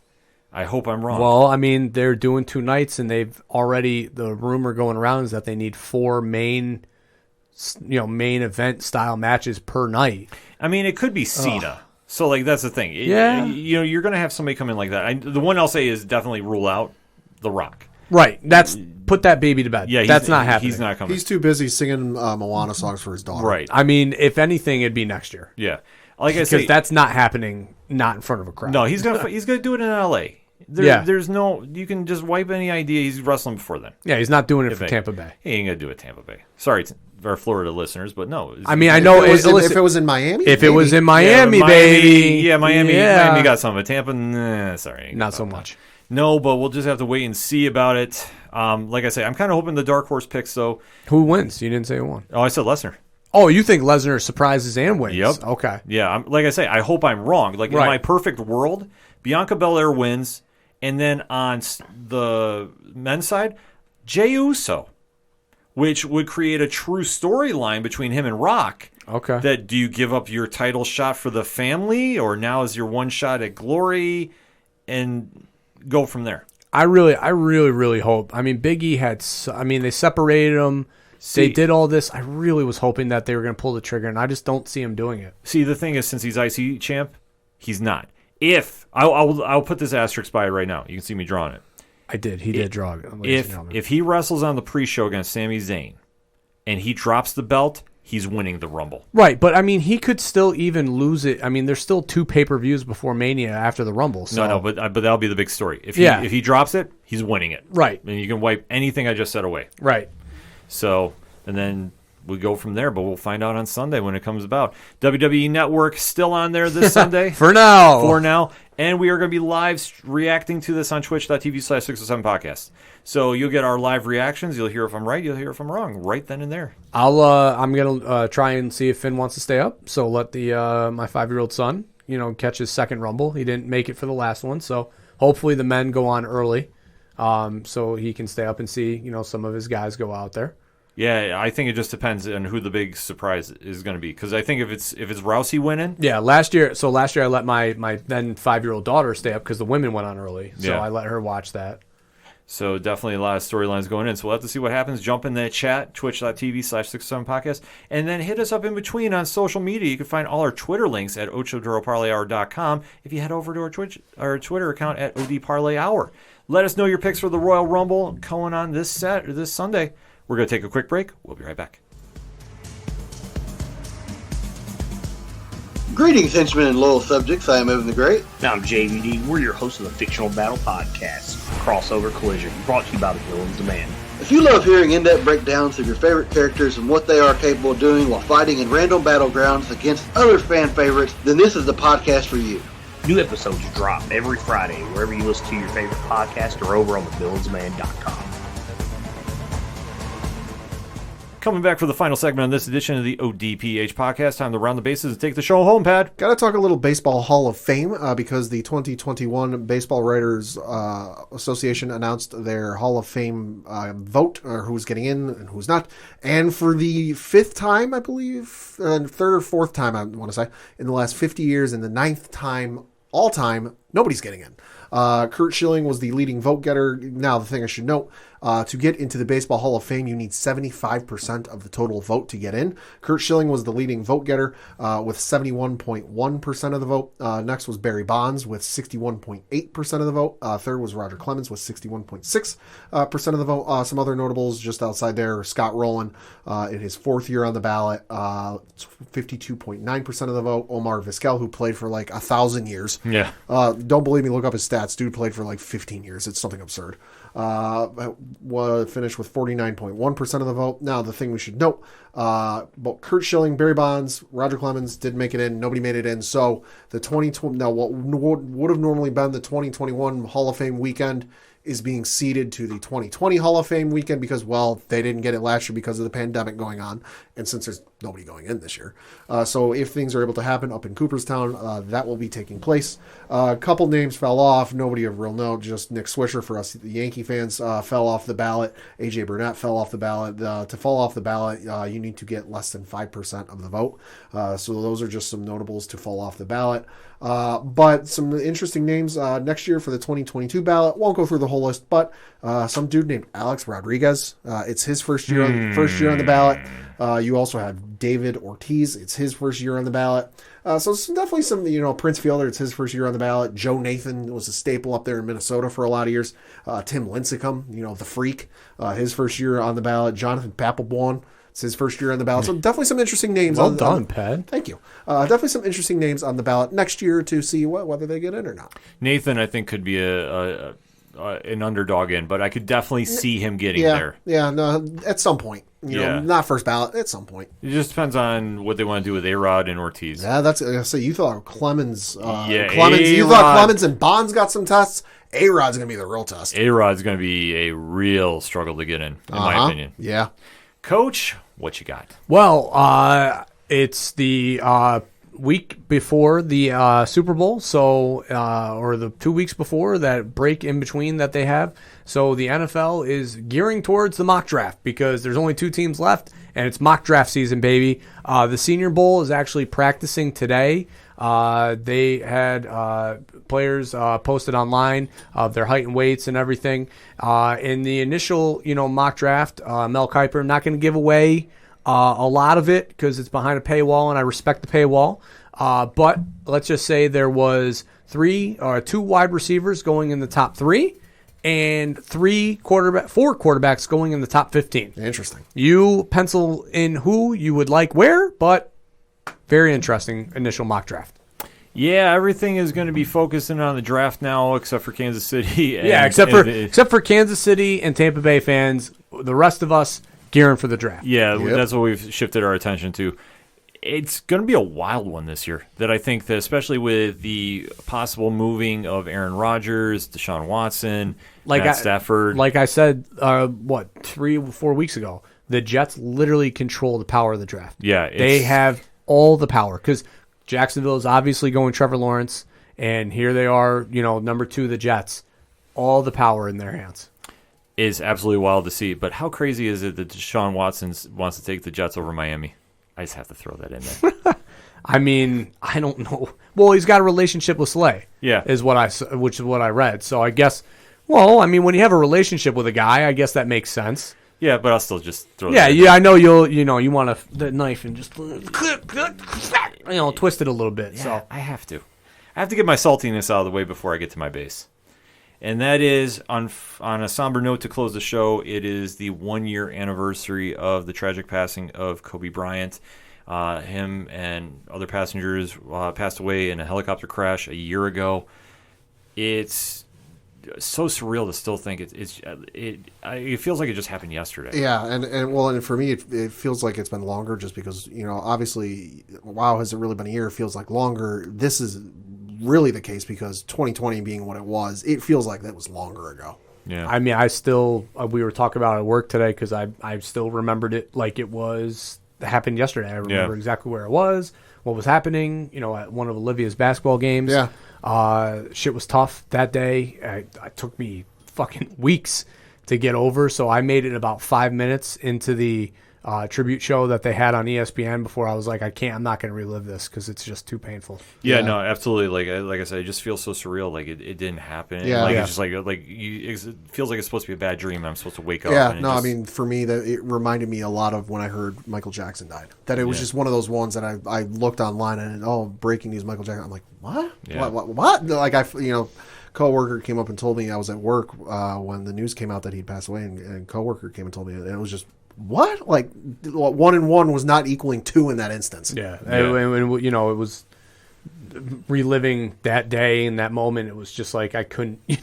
I was sitting there on my couch and I was like, oh my god, this is deja vu. And I was like, I'm not putting myself through this. I mean, I love Kobe. I everybody that was in that crash and their family. Nothing but thoughts and prayers and love absolutely. to them. But I couldn't do that to myself again. It was too much. No, like I say, it's so weird to think that it's been a year. Like I said, one, it doesn't feel real, and 2, it's been a year already. I mean, it just with like Pat said, with everything that happened in 2020, the nonsense and the difficulty and the struggles and everything. It was like to think that was a year ago. It's like, It wow, almost feels like a lifetime. Yeah, it feels like it was decades ago, man. And but it's so fresh that it also feels like it was yesterday. Yeah, it's like- such a weird, local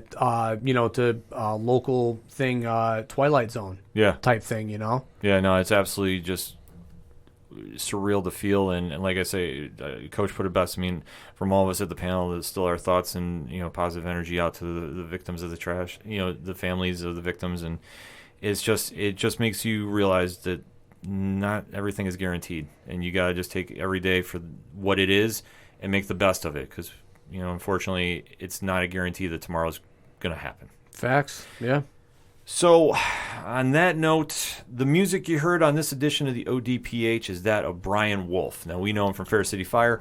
He has been doing a Wednesday concert series, Coach. Oh. That if you want to check out his Patreon, he does share this on his Facebook pages.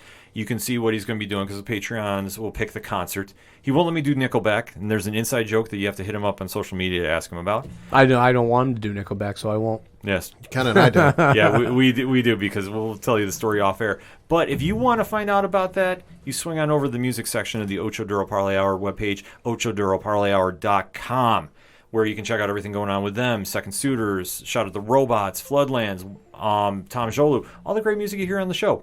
But then you go over to the directory, which you can go check out friends of the show, organizational links supporting Black Lives Matter, and all the amazing groups we were in via their Podchaser pages. Because, Pad, what is the golden rule? The one with the gold makes the rules.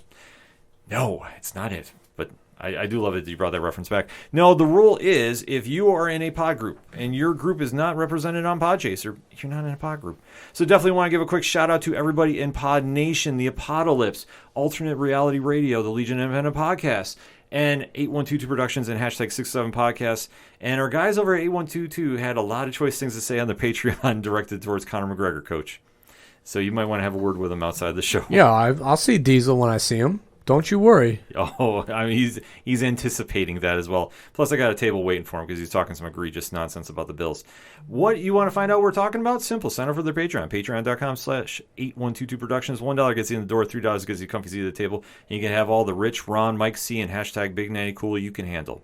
Also, we have a link on our front page to our TeePublic store where there's a sale going on this week. Ooh. So definitely want to get some ODPH swag. Swing on over there starting Thursday, I believe. So it'll be going on all weekend. So definitely want to get some ODPH swag. That's the place to go. Also links to the Twitch channel, TikTok, everything that is the ODPH can be found at ochoduroparlayhour.com. That's all I got for this week. So for your coach, my coach, the coach, Coach Duffy. Good night and good luck. For the one only Padawan J. Thank you. I'm your host, Ken M. Friends don't let friends get Tyler Bass tattoos. Thank you as always for listening to the ODPH podcast, better known as the Ocho Duro Parlay Hour. We'll see you next time.